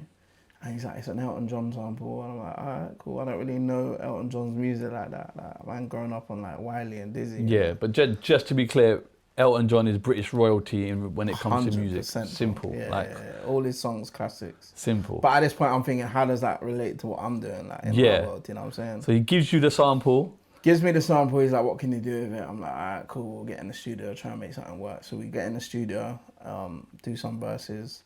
He's like, yeah, it's cool. We need to get... I can't remember who we got it. Maybe Fraser T. Smith or someone. I can't remember who we got to work on it, but big producers that were working on this record with us. And then we got the record done. I'm like, oh, we need someone else on this, like someone that's from grime right now. I said, I got this guy who I've been working with for a few years now. He's about to do a madness. His name's Chipmunk. Let's get him on the second verse. This was before Chip's hits. I think Who Are You might be out on Channel U at this point. Right. He's done the freestyle though, innit, on Westwood. Yeah, the grime stuff is ringing for him. But commercials are different gravy, yeah. So they're like, I think they know about him, but they're like, all right, cool, if you can get him, let's get him on it. But it's very interesting that they would even agree to that, because they might think, who is this guy? Yeah, and but why at the are we same putting time, him on an Elton John record? You're the star. Yeah. Why are we even giving this man? Do you get what I'm saying? But at the same time, like, they know, because remember, they're saying they want me to be this big superstar, but I'm being nominated for MOBOs and stuff, and I'm not winning them. So like, we still need to keep a level of. Okay, so let me talk about that MOBO scene, thing. but still be. Okay, so when you're remember, that's two different worlds, you know. Exactly, I know, exactly. But you have a commercial record, so some labels might just want to keep you in that space of that. You get me? The Cascada space. You get what I'm saying? It's a different space. But I don't come from that, so for me, I was like, I need to keep this space still. Yeah. But it's interesting that they would agree with you as well. Because some Yeah. people have a different view. Yeah. Say we want to commercialize you properly. So that grime shit, that urban stuff, mate. Let's just, you get what I'm saying? Get rid of that. Do you get what I mean? But let's talk about the MOBOs, because you get nominated and you don't win. Does this affect you in any way, or you just happy to be there, bro? Oh, that affects me big time. Yeah, okay, it's interesting. What is I'm that? the Is that biggest rapper in the UK, bro, and I don't win an award. It's Right, like, and- I'm very disheartened. And you go to the award ceremony, Yeah. and you're thinking you're gonna win this. And Chip wins it, yeah. So it's my friend that wins it. Right. What is it? Best what artist? Best song? What is it? Best UK male artist. Okay. What year is this? 2008, Right. I think. So at the same time, it's like a bittersweet moment because I'm happy for my brother Chip. He shouts me out on his speech and everything, but at the same time, I'm thinking like I want my mum there. We dressed to the nines. Yes. My mum's thinking you're gonna win this tonight, your first MOBO. Like you're the biggest rapper in the UK. And this is this is our Oscars, innit? Our Grammys. You know what I'm saying? It is For us. standard, bro. It is. And then It's our Brit Awards. We don't care for them other award ceremonies. Okay. Your name don't get shouted out. But then I hear my brother's name sound like Gasto to hear his name. Yeah. I'm like, oh damn, I thought I was gonna have this one. Yeah. So it breaks your heart, not for like because you didn't win it, because it's like, oh right, everything I put in and I still can't even win an award. So it's like I gotta go hard the next time, you know what I'm saying? Does it stay on your mind for long, or do you just dust it off like, all No, right? I definitely, bro, up until this day, bro, I never won a MOBO. I think I was nominated the next year and didn't win again. Okay. So I've never won a MOBO, and I've put so many hours into this. Is that the one that got away then? Just the Yeah, but MOBO then thing at keeps this you up po- at night. No, at this point it's like, Just lying there like, at least I was nominated, I can say, yeah. I guess, you know? Yeah, of course. No, come on, bro. Yeah, Listen, the at least glass I is can give half full, myself bro. that, yeah. The glasses are half full, bro. You're the people's champion. Don't worry, bro. You know what I mean? And also, them kind of things doesn't validate you know what I'm saying? But Yeah. at that point, that was what was happening, and then obviously, but I knew Chip won the award. Chip was doing his thing and smashing it. But this was what he needed next. Not needed to do, but I agree. This is like this will be the next thing. stepping And stone. yeah, this is my brother. I want to put him on this record. Hit him up. He was on it straight away. He was like, yeah, let me do a verse, bro. I'll do a verse for you. Come to the studio. a much slower tempo, innit? Yeah, You to know what what I he mean? was used Much to. more But then he commercial. had Diamond Rings that came out next, so he was Okay. kind of getting ready for that Yes, world okay. anyway. Oh yeah, he was Yeah, for and that Oopsie Chip Diddy Daisy Chip was yeah, Oopsie, yeah. You know what I'm saying? Everything was Yeah, bubbling. yeah, but that hadn't come yet, had it? I don't think so. Okay, so at it's that around about point, the same yeah. time. So Yeah, timing's mad. Timing's mad. All yeah. right, so you get Elton John sample. Are you even aware how big Elton John is at this moment in time? You just don't know. No. That's actually a blessing in disguise because there's less pressure. You get me? Because if you fuck up that sample, it's a problem. I'm telling you, bro. It's true. The UK could have hated me for that. It'll be over. Yeah. There's some things that you don't do in it. You know what I'm saying? And that could have been one of them. All right. So you shoot the video. Yeah. Black and white thing, Suits, slow motion suited and up. that, man. Me and Chip in the suit. Shout out about the Chip. Yeah. Bro, I was very grateful for Chip doing that though, man. Shout out, because you know what I'm saying. Like I was at that point as well. I was such a big fan of what he was doing in the grime world and how he was smashing it. Yeah. And For him to jump on a tune like that, bro. You know what I'm saying? Even though it was a big look for him as well to Yeah. jump on the Elton John sample, and 100%. even what I was doing at that time, I still am good. Like, you know what I'm saying? Like I've done papers for other you people see that they don't say that. Your trajectories both. I Both could just see at the that same aligning time, and yeah. it coming to that point where Yeah. we would both cross. Do you know what I'm saying? That, Which is weird because remember I was producing engineering for him when we were younger. Yeah, and then yeah, to yeah. both be at the same time, then that's why I think like even up till today we're so like intertwined and connected. No, it's nice. Yeah. How much was the video? Any idea? Oh, that video, I can't. It was the same directors as 21 Seconds, so I don't know. Some big directors, man. What, 50 rack or I feel something? about 50, yeah. All right, cool. Suits and that, we had to get We the have Elton to get the clips. Savile Row thing, you get me? So Elton Yeah. John in the video, in his suit, and then that song came out. Hold on, Elton's on the screen in that video. Yeah, they just sent us footage. Yeah. Yeah, but he's in it. He's in it. the He's video. in it. He approved. And then obviously the song comes out.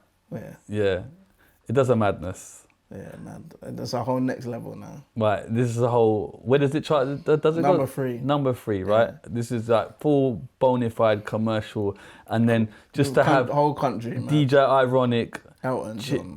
Chipmunk, Elton John, as now everyone's ears are like, what the fuck, bro? Yeah. But the main thing was the label always told me we need Radio 1 on our side, which were at that time, like the biggest station in England. Yeah. I think even till this day, they're like, if you got Radio 1 on your side, you have every part of England playing your songs. I don't think people realize at that moment, Radio 1 is the same anywhere in the country. They don't fuzz out. Like their thing is... Yeah, so if you're in fucking Wales or you're in Newcastle, Radio 1 is the same. But if you're like Kiss 100, that's only out. London. As soon as you got out of London, you can't hear it. Locks off, So that's why I don't think people understand, because the DB radio and that, it fucking weren't about then. So you know what I'm saying? So if you was on Radio 1, you were heard around the entire country. The whole country is listening to your song. Yeah.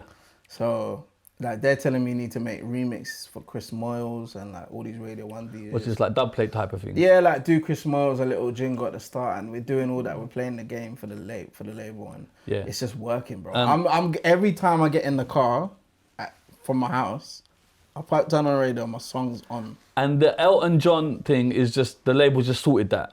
Patterned. Elton John's all over it. Yeah, what? Loves as it. in, have you ever spoken to him about this? Yeah, or? when the song charted, he called me, He called you and said what? Good job, mate. Thanks for the royalties. Do you know what I mean? No, he just said congratulations. It's his biggest selling digital single of all time. Yeah. You know what I'm saying, like, thank you for making the song do what it does. He doesn't really put his faith in a lot of I think he's only let Eminem, Tupac, Young Thug, myself sampling his songs. So he just said congrats and thank you. He sent me a bottle of champagne and that. Come on. Do you know why he sent it to you? Like, agreed. Do you get what I'm trying to say? Like, I'm curious, because you're one of the first. Yeah, I think he's very open to new artists. Yeah. That's one thing he is. Yeah. I'm saying, like, rap-wise, he's only let a few rappers sample him or work with him, but he's still worked with, like, a lot of pop stars. Yeah, of course, Dua Lipas and all that. But you're early doors. You're one of the first, bro. Like, I'm just curious as to why. He loved that, bro. Like, he loved that there's this new star in the UK. He raps. He wants to sample me. I want to be a part of that. Elton's not a hater, fam. He's not a hater. Especially when he's getting 98% of the Okay, so I'm just going to talk about the royalties. So the royalty aspect, how does that work then? He gets all of it then? Yeah, he'll take a lot. Yeah, he takes about 98%. Yeah. 90. I actually thought it would be 100, bro. Like, that's the label wouldn't let him get 100. Okay, he takes 98% of that tune, even though you produced it. Yeah. You and Chipmunk rap on it. Yeah. Okay, so then...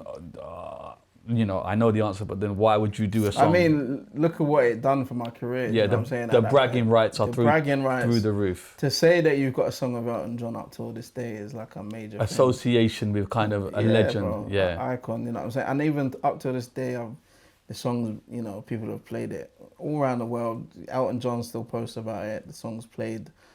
X Factor people have performed it. You know what I'm saying? It's an iconic moment. So for me, I think that means a lot more than the royalty splits. And so you're touring a song?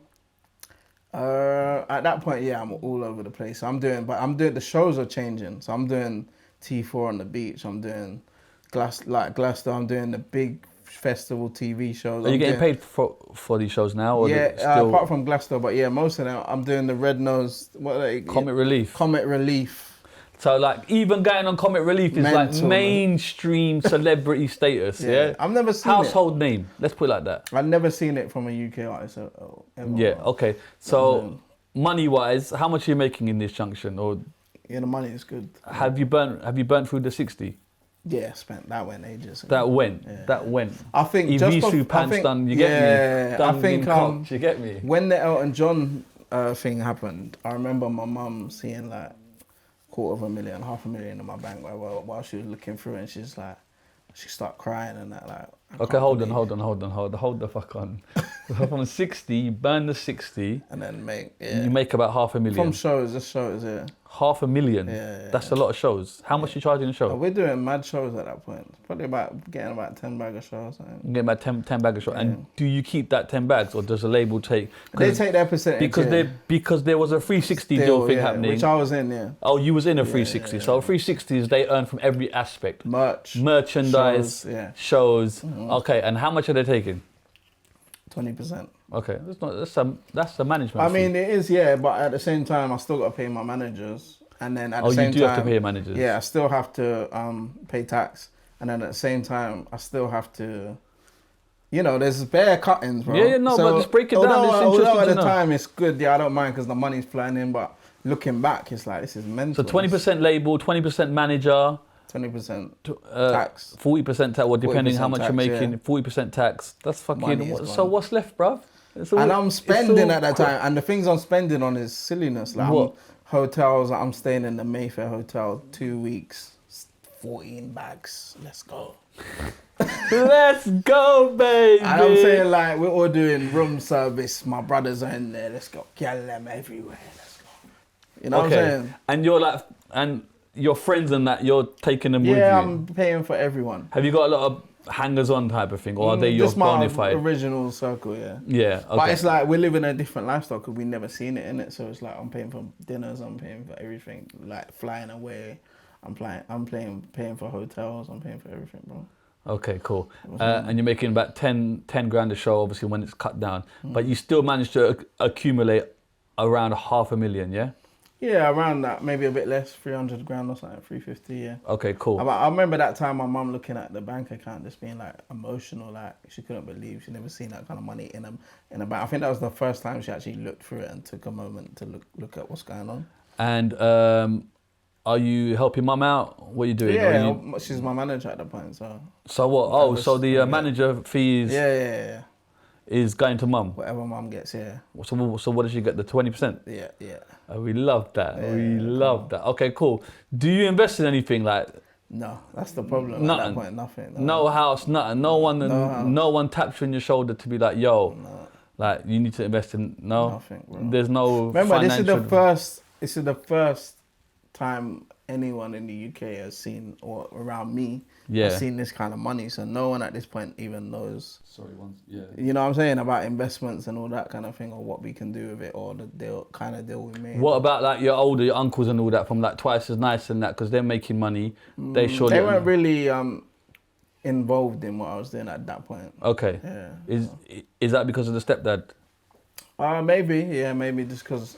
But honestly, things were in such a different world. Roller coaster. Yeah, and like in a different world at this point. I'm led by major league people at the label, and then my mum is like, bless my mum, because she's holding it up when we're trying to fight against the label and things like that at this point. Yeah, and when you mean fight against the label, what do you mean about things you decisions you don't want to do? And like, things I don't want to do, videos. So what type of things are you saying that are you like fighting against? Just like video, like if I didn't want to make the video like this, then they'll be like, oh, you have to do it like that. Or like even like decisions, like I'll say I want to get an Uber from like here to Liverpool. Uber's not around these times. Addison Lee, bro. Man said Uber. I say I want to get Addison Lee from here to Liverpool. Then we're like, I can't do that. From here to Liverpool? Bruv, they're right, bruv. You can't fucking do that, bro. Who's this man? Bro, at this point, I didn't drive as well, so I had a driver, £600 a day. Mental. £600 a day? You know what I'm saying? So this is but I want to paint the picture of how it's so glamorous. Yeah. But at the same time, you got to watch what you're doing. Yeah. Different. £600 a day your driver? Probably about that, yeah. Did you not just want to fucking buy a car, bruv? Okay, what was the most you spent on a trip then? Did you ever do it at Addison Lee? Probably Addison Lee to about 450, yeah. From here to Liverpool? Yeah. One way? Yeah. What was you linking, a girl or something? Allegedly, bro. Allegedly. Linking girls out the manor with no whip, that's slipping.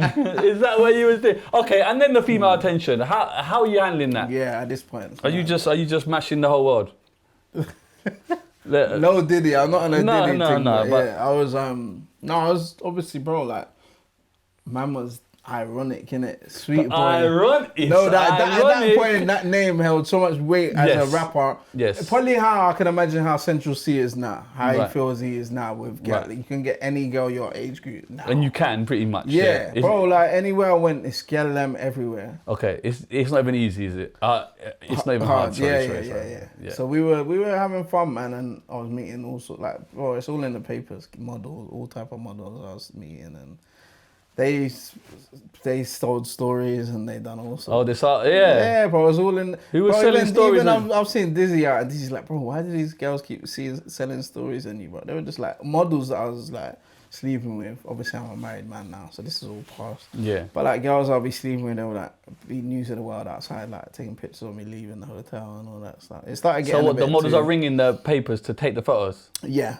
Oh, it's a setup thing. Yeah. But this is how I'm saying, like, I've never seen this level of stardom from any other rapper in the UK ever. 100. But as a like figure, but maybe Stormzy gets that now. I don't know what it's like for them, man. But before that, I've never seen anything, bro. So it was different. It was a whole other world I weren't used to. Would have newspaper people were outside my mum's house, like asking them what I'm like. And you're staying at home still? Yeah, still. The same place? Same place, yeah.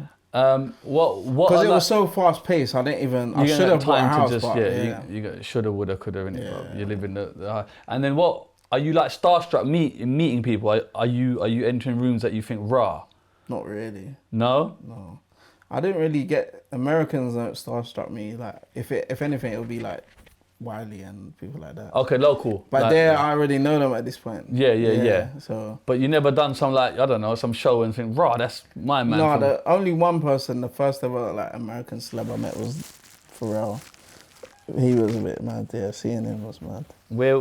That was years ago though, when I was like, Chip was with me actually, when we was like 16, 17, bro. Yeah. Seeing like Pharrell, he looked like a Madame Tussauds figure or something, bro. Why? He just didn't look real, bro. Why they ever seen a celeb like that, bro? Seeing Neptune. Yeah, his skin just looked glowy, like his jewelry looked mad. I was like, oh my days. Where's this in London? This was in Scotland. Black the Ripper was with us as well, but R.I.P. Black. R.I.P. Yeah. All right, living the high life. But yeah, at that point, bro, I'm the star in it. So like, if anyone comes near me, like, they gotta know they got Ironik here. Like, this is the superstar. If we're doing Glastonbury, I'm headlining, or not headlining. If we're doing Wiley, so I'm headlining the Pepsi stage, and you know what I'm saying, like, at this point, I'm too far gone to even think about being starstruck. And the actual DJing stuff's missing. Yeah. MIA. And production. Yeah, and you just start, okay, cool. Doing this superstar thing, yeah. But yeah, I think that was probably the downfall of it all, if I'm honest. Okay, are you drinking at this time as well? Yeah, partying heavy. Heavy? Yeah. Like, too much? Too much, I don't know, for a 22, 23-year-old. Yeah. Is it too much? You tell me, bro. Hotels, models, drinking, is that too much, maybe? One thing I know. It sounds about right to me, bro. As long as I know? As long as I never lost my head, I know I never lost my head and gone, you know, and I could have easily never lost my head, never done drugs, could have easily, you know, me and even other people around my age group that have had success, we never. And you've been in rooms where I presume drugs madness, are yeah, readily, I've never even touched all that. Yeah. Readily available. Yeah. Okay, cool. So the album comes out? Album comes out, yeah. No point in wasting tears. Right. Yeah. Does well? Does well, yeah. Top 20. Right. Cool. Label's happy with you? The label's happy, yeah. After the Elton John song, what song's next? So the album does well, sells what it sells, and then they're happy with that. How much you sell? I think 60,000, right. something like that. Right. Which is mad, you know, like now albums are selling 5,000. Yeah. I think they probably maybe expected it to do better, but yeah, done well, man. Do you know what? It got mad criticism when it first came out, and I got to say this, yeah, because he put out one of the best albums recently, Bashy. Yep. Shout out Bashy. Yeah. Of himself, and a couple other rappers. I don't want to bring up past, but they slated my album at first, innit? But I think it was because I wasn't really part of the scene. Remember, I come from DJ and doing all this, and then suddenly he's a rapper and he's come out. I skipped a few steps, I think, which made people be like, "Where's this guy?" And you didn't do the whole street route. Do you get what I'm saying? So I think a lot of grime artists were doing. If you're talking Bashy, Ransom, and them type of tunes, but they were very street orientated. You get what I'm saying? And I was opposite. I was doing the sweet boy. Sweet boy thing, yeah. So and I weren't lyricism as well. Like obviously, I think I talk about my life, but okay, I don't. That's interesting as well. It's true. You know with grime, there's a lot of metaphors, double entendres, the game, etc. But then people can say the grime ain't got the rap lyricism, so we can go on forever with that. Yeah. But I think and Bashy. Big up Bashy because he apologised for it ages ago, but I think at the time when the album came out, it got a lot of criticism. Yeah. People were like, how's this album top 10 or top 20? Like, this is what we're pushing for UK rap. Yeah. It is what it is. And I was a massive fan of Bashy, by the way, at that point. It really... When my peers, for some reason, don't respect what I'm doing, it hurts me a lot, bro. Who like else was knocking it? I can't remember, bro, but the Bashy, I remember him doing a video of it. But I just want to keep saying that, obviously, I respect Bashy and what he's doing.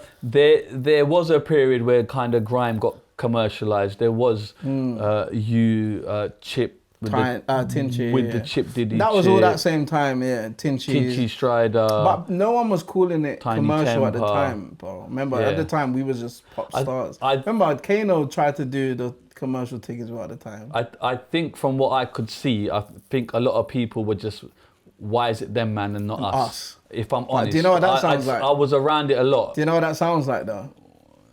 What, jealousy? You know what I'm saying? Okay, Because I can say for a fact, apart from the Tiny Dancer record, every other song I ever put out on my album, the first album, was made in my bedroom. yeah. No label, no man in suit ever told me what to make. Apart from the Elton John sample, and even that I was skeptical about. Put Chipmunk on it, you know, and I'm sure Chip can say the same thing. Oopsie Daisy, Until Now is a household classic record, you know what I'm saying? Yeah. But sometimes you need the actual luxury of time to pass. Yeah. And then people can come back to go, well, actually, you know what I mean? That is a fucking banger because Yeah. you need to survive the test of time. And don't get it twisted, that's true as well, because a lot of the artists that I'm talking about now give me a lot of respect now when I see them. Yeah. They're like, bro, you actually household name, Yeah. longevity, everything, you know what I'm saying? But at that time, that hurt me because these are my superheroes. But I definitely, just to say it again, I do think there was a lot of people saying, Jealous, how yeah. comes these men are getting the record label deals and not us? But I could see it because a lot of them were trying to make that sound. Of course. And failed, bro. So the album is not really seen as a success from the label, or is it? What's their stance on it? No, it is, but I think, like I said about the Bashy thing, I think it was the mixed reviews that made them get a bit... That's right, because, okay, so the confused. streets weren't, or people like were... From our scene, I'm a bit like skeptical, but the commercial world are loving it. But I think, you know, how I've explained to them when I was coming up, like I need to be balancing both. I need to be having remixes with Gets and Tingy, which I did. At the same time, my second single, I had a remix with Gets come out and all that. I tried to balance it as much as I could, but obviously they didn't understand it. And then obviously seeing the Bashy stuff come up and... You know, like I said to you earlier, like the reason why I bring that up is because I think artists don't understand how much that can damage an artist, especially if you're upcoming. You know what I'm saying? Especially a peer as well. That's a peer, bro. Like these are my, and you know, Bashy was come out a bit before me, so for me, I'm looking at him like he's one of the goats, bro. So to hear that from him really broke my heart at that point, you know, which was a pivotal point of my career.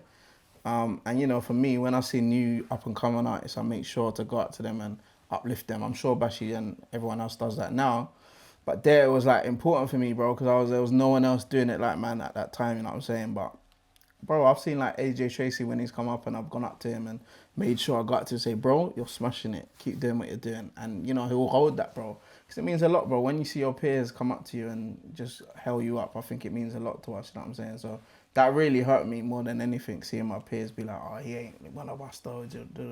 I think that kind of broke down a bit of my, you know, my,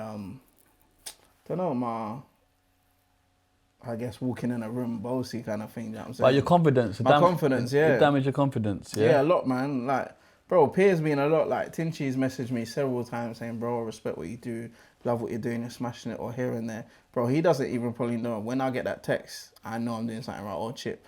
Like my peers, when they big you up, like that means so much, bro. Like we should all be doing that, innit? So, yeah, that. But time, then you're always gonna get negative with anything you do. Even now in the social media world, you course. could get a million praises, but when it comes from your peers or the people Right. you got to see it. Imagine you work in an office job and Tim over there saying, nah, you're dead at your job, bro. Yeah, no. Obviously, you're gonna think, bro. I think Kim's gonna hold a drop kick still at lunchtime, but I couldn't do that to Bashy. No, That's he's gonna try it.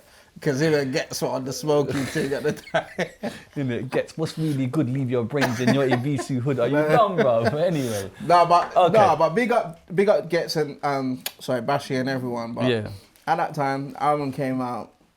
It done what it did. The label loved it, but I was just still in my pop star world anyway. Okay, so you was like, I'm famous anyway. Yeah, This is bro, biggest rapper in the country at that point. Okay, cool. So then, do they carry on the deal then? What happens then? So I'm touring this album for. Oh, sorry. Side note: Tiny Dancer's in a movie, innit? Yeah, Street Dance. Yeah.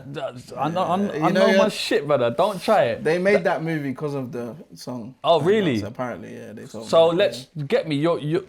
I don't think there's a lot of UK songs in movies at that point. You know what I mean? Yeah, big movie. You're in a big movie, like the song's in a movie, and it ain't no 2-second snippet either, brother. They play the whole fucking song, bro. Yeah. Like, that's mad, bro. That's mad, Like yeah. a full-blown segment. How was that for you, bro? Or is this just like another thing that's just happening to you? There was another thing at that time. Oh, really? Now I really appreciate that, bro. I've got, but a plaque on my wall and everything, but then I was like, but things were ticking off at that point, innit? Like You don't have a time to really process what's happening. There's no time processing. I'm everywhere. I'm sleeping with gal. I'm You know what I'm saying? Touring the world, I'm going mad. You're going mad. Yeah. Living a good life. All right, cool. So then the label wants another album, or do they want another single, or is it? They want to sign another album deal because that's done now. We worked that album. Right. Did you have to recoup any money, or how did that work? Were they cool with it? With the 60, how did it work? No, the recouping was going on till like 2015. 2015. But most artists will recoup for another 10 years, bro. Okay, break that down. What do you mean? Look, if Central C's just been signed for 100 million, do you think he's gonna recoup that in 1 year? He's locked down with them albums for the next 10 years. Right, and what, until he pays that off? Yeah, and then you can't earn anything. Thank God now I've recouped everything and I can earn anything I get from my records. So. Right, so hold on, you signed the deal in 2007? Yeah. So you owe them 60 grand until you pay them that 60 Plus back? Plus the advance for Tiny Dancer, that was another advance. What do you mean advance? For how much did you For another single deal. Right, how much did you give you for that? Maybe 30 bags. Right, so, okay, so you... And bear in mind, my mum's going to tell me this is wrong because the timeline's... Okay, yeah, that's fine, yeah. but you know... Just for example, But it's effectively, it's just a bank loan. Mm-hmm. They just lend you 100 grand. Have this for now. We're Give it holding back you to down. us. Make it back for us though, yeah, of course. But are they not earning from you? Yeah, of course. The record sales, bro, we've sold probably 500,000 records now. So is that not generating that money, or is that separate yeah, but to what they're owe? spending is a lot of money. Remember, the advance, the videos, 75 bags. They're paying for promo. They're paying for Radio 1 pushing it. They're paying for me to go to Liverpool for £400 and the Uber. They're going mad with everything. Right. So it all racks up. Filet mignon. Yeah, studio, but I'm recording in Metropolis. I'm doing Metropolis. You know what I'm saying? I'm recording Metropolis. in all the Air Studios in Hampstead. I'm in the real studio. I'm doing Live Lounge where in Abbey Road. I'm doing the biggest you can be. Yeah. At this point, I'm sure, like I keep saying, Stormzy, Cinch at this point are doing all that. Yeah. But this was before It was them, pre unheard them. of. No one was doing this. It was unheard of, absolutely. Bro, I'm walking in rooms and people are like, oh my days, DJ Ironik, like in the room, like, and I can't even believe man's in this kind of. So you know, like the Abbey Road stuff, for example, does the label pay for that, or do you pay for it? The label pay for it, but I recoup it. Yeah, okay, so they pay for it, right? It comes under my bill. If you want to buy jewelry, for example, do you pay for it, or do you get the? That's me.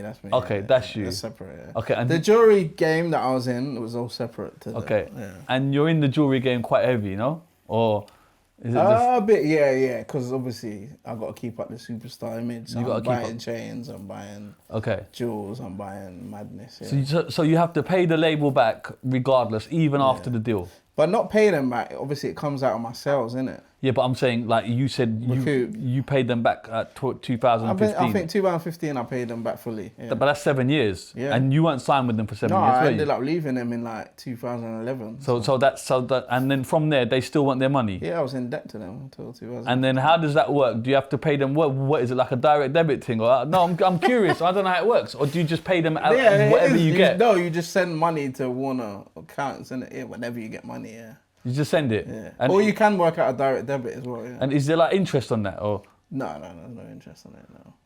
So in theory, you could just have that running forever and not pay them? If I want it. Well, but then I won't earn money from my records. At this point, I can still earn a good sum of money every year from them records I put out, even with the 2% from Tiny Dancer. Them records are still playing all around the world, streaming. I'm still getting about 200, 300,000 views on each video a month. YouTube, I get a percentage on everything now. Okay. Whereas before, they would be taking all that to get their recoup. Take it all. Yeah. And tell you how much you would have earned. Yeah. And then keeping it. Whereas now, I get my split. We're in 50-50 deal now. Whereas before, they would get 100% till they recoup. Right. Do you get it? I get it. I get it. Buddy. It's still mad. Yeah, it's still a bit mad. It is mad. But it is what it is. They put me in a position where I'm now a superstar artist in the country. Right, okay. I couldn't have done that by myself. Okay, so they bank for you as a second album then? Yeah. They asked me for it. And? Tinie Tempah's out at this time. Right. Pass Out. Pass Out is out. 2011. Biggest home run song. He's knocked out of the park, bro. Not at the park, out the stadium. He's knocked it out the country. Him and Labyrinth, right? Mad. And that actually goes like, it touches America even, like, do you know what I mean? And records weren't doing that. He's definitely shifted the culture at that point.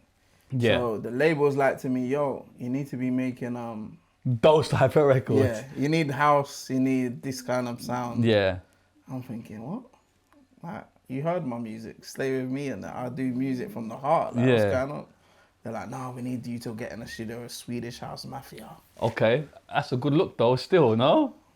Bro, I mean, for some people, yeah, but I didn't want to make music like that. I don't know how to make music like that. Okay, did you not even try it, or did you just They put me in a few sessions, I tried a few things, but I was just going back to what I would love to make, so I started making my own music. I made a song called Falling in Love with Jessica Lowndes. Up until now, it's my biggest food video on YouTube. Yeah. Like 14, 15 million views. Yeah, and that's out on the label? That's not with the label, but I'm making that while they're trying to make me, Right. you know, and I'm making that. I made a song with Skepta, it's out called Slow Down. Yeah. A couple other tunes. I'm just working on this next album for them while they're trying to put me in here. So I'll show them this album. But you're doing that. But yeah, but they're not really feeling this new stuff I'm making, even with Skep and all that. Yeah. Okay. They don't really feel that. They're saying you need to do what Tiny's doing. Right. Are you in touch with Tiny at this moment, or you're not? Because he's on Cloud9. He was in Cloud9. Yeah. Yeah. The last time I spoke to Tiny before that was he was working on his Hood Economics mixtape. Right. Do you remember that? Yeah, I do actually. And he reached out to me for a song. I think I'm on a song on there. There's a song called Biker something. I remember. Yeah. Biker thing. I don't know. I was on the Tears remix, me and Tinchi. That was the last time I worked with Tiny. Okay. So now he's in the next round and he's taking over. But probably the same thing I've heard N-Dub say it in their book. Like Daffy say, yo, the labels kept telling us make songs like Ironik. The labels do this. Yeah, of course they do. If someone's doing, like, probably now they say, do what Central's doing. It's a business thing, isn't it? Yeah, if Central sees making that, go and make that. Go and make that. But I'm not on that. Like, you can't tell me go and make that. That's mental. Yeah. But then there's trends, isn't there? Trends. Yeah, and I'm not a trend follower. Yeah, you're a setter, rude boy. Know the thing, you get me? I'm not even like that, but no, you but know I me, get from what I've told you so far, I've always just done me. Yeah. There's them, man, and there's Ironik. Yeah, and doing you's worked in the past, so why can't it work? Yeah, I've done, bro, I've never taught Grease, I've never innit? done that. Let me just do me. They want that from me, so let me do that. So I've carried on trying to do that. We actually, I think we like draw up a contract to sign another deal, but I think we're not happy with it. My mum's not happy with it. The album deal? Yeah, so I think we kind of leave them. What is it that mum's not happy with? The money, I think at that point. What is it, less, more? Yeah, less. I think less. it's like, 30 bags or something advance. Okay. Obviously, my cultural currency at that point is going down because Tiny's going up. Cultural currency, big word. Yeah. I feel what that. I'm saying, because Tiny's coming up and he's smashing. Titchy Strider's out. Tingy's smashing. He's also smashing. Star in the Hood is massive. Number one, the merchandise, all of he's taking the mad. piss, bro. Yeah, he's going mad. Yeah, he's taking the piss. The merch alone was out of this world, bro. Yeah. No one had done merch Ringing. like that. Yeah, ringing. People are wearing his merchandise, bro. He's the first motherfucker Star in the Hood. But I'm thinking, what? You know what I mean? Facts. So I get it now. You are now So not, now I'm not the only player on the field. There's other people coming out. They're like, oh, you're not doing what Tiny's doing. And then you get like, I don't know, like buzz trends like head, shoulders, knees and toes. Or all of that running through at the same time. they're running cutting through, yeah. You get me? I want to see a migraine skanking. Yeah, all of that, bro. Literally, you know your timeline. Yeah. Come on. So so then they offer you a deal for 30. Mum's like no, and you're like no. Are you? No, I don't mind because obviously money's money, and obviously I'm running through it like there's no tomorrow. So. But obviously, if Mum says no, Mum says no, we leave innit, and then we left them. You left them amicably, yeah. Yeah, but we was ready to sign the deal. The album was almost ready, and then we just said no. Bold move though. Yeah. Looking back, was it the right move? Yeah, of course, because then they added on stuff that I owed them. They was very sour. Sneaky. Yeah. What did you owe them, bruv? I can't remember. That lobster that you had that time with them 5 models. But it just started adding up. I know the invoice they sent me for the bill was just, I was like, I ain't paying this. What did they send you? I can't remember what it was, but I knew I wasn't paying that back for another 4 or 5 years, bro. Okay. You know what I'm saying? But I said cool, because it was our choice to do that. We had meetings with other labels. We had a meeting with a label called BPM, who were like a subsidiary of Universal at the time. Yeah. We signed a deal with them. Okay. Not a big deal. Album deal? Yeah, but not a big deal. No, a single deal, sorry. Right. But not a big deal. So 3 single deal. How much is that deal? Not much, 10 grand or something. So then we was at the creative space they gave me was perfect. Oh, so they said, don't do this Swedish House Mafia do what stuff. You want. We're putting it out for you. Right. We're spending the money. Okay. The CEO, I forgot his name, sorry. Tim something. Right. He was big shot at Universal. Right. So he's starting this new thing. He believes in you. Yeah. So we do, first of all, we do Falling in Love. Yeah. No, we do Slow Down with the remix with Skepta, Scorcher. We put that out. Streets are ringing off again.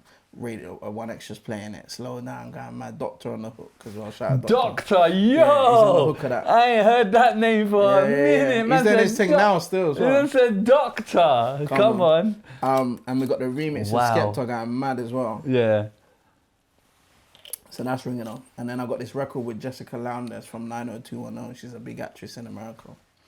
This record's called Falling in Love. I meet her in the studio downstairs. Jessica who? Lowndes. Massive, bro. Check her out. Google her.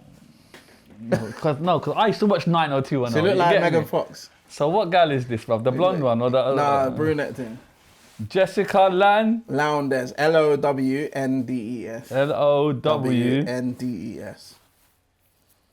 You know what I'm saying?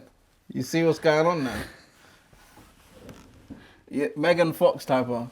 Yeah. So she's recording in the studio. Nah, 100 didn't. It's not. I'm not her type, but she's not mine. She's recording in the studio. Bro, she's recording in the studio below me when I'm recording Slow Down. Where, in London? In London, yeah, North London. And one of my managers, whatever, come up to me. They're like, by the way, at this time I got new managers as well. Right. We're working with my mum. So right. I've got 2 other guys. So you didn't have them prior? No. So their labels provided these? Yeah, new management. So Jonathan and Neil, shout out them. They're working with my mum now. Yeah. They're saying, yo, Jessica Lowndes is downstairs recording. She's a 902 actress. She's massive in America. She's trying to launch a singing career. Can you work with her? I'm like, cool, bring her up. And then I said to her, oh, nice to meet you. Whatever. I got this record. Do you want to jump in it? I'll play her this record. Nye's singing the hook. Shout out Nye. Nye wrote the hook as well.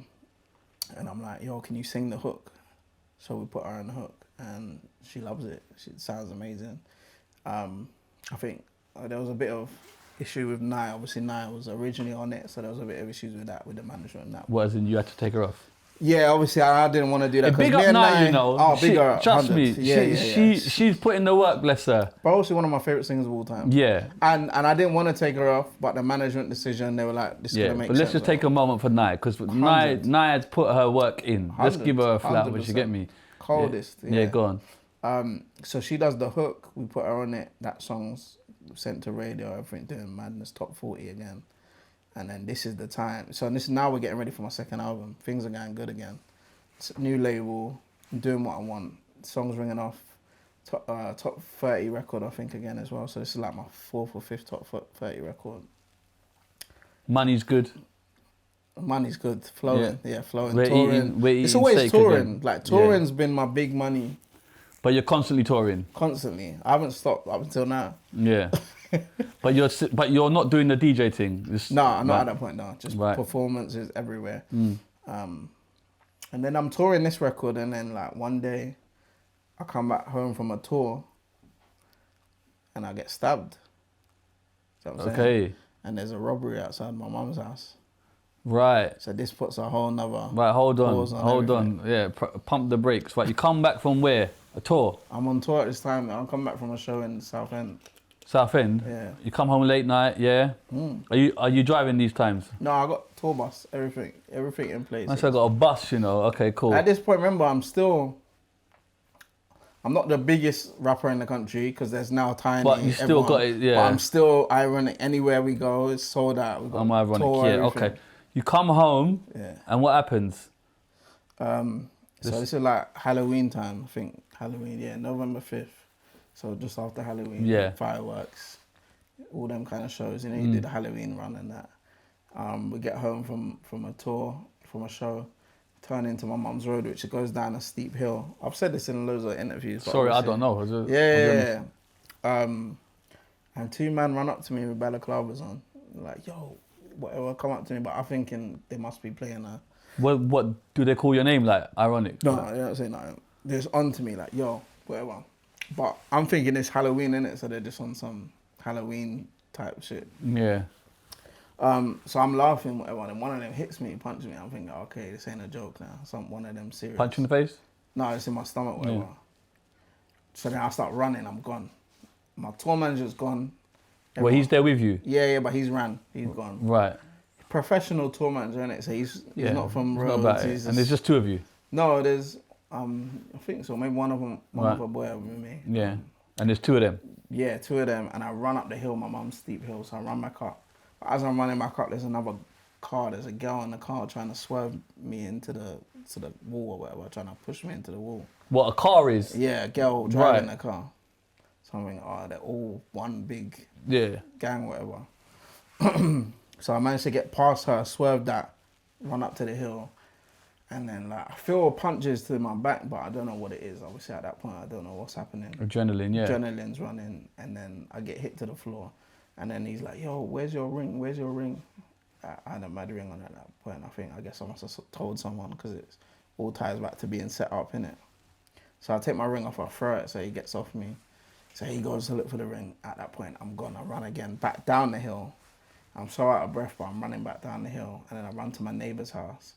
And no one else is there to be seen, but I rang my neighbour's buzzer. I'm like, yo, they're trying to kill me. They're trying to kill me. I don't know who's out here.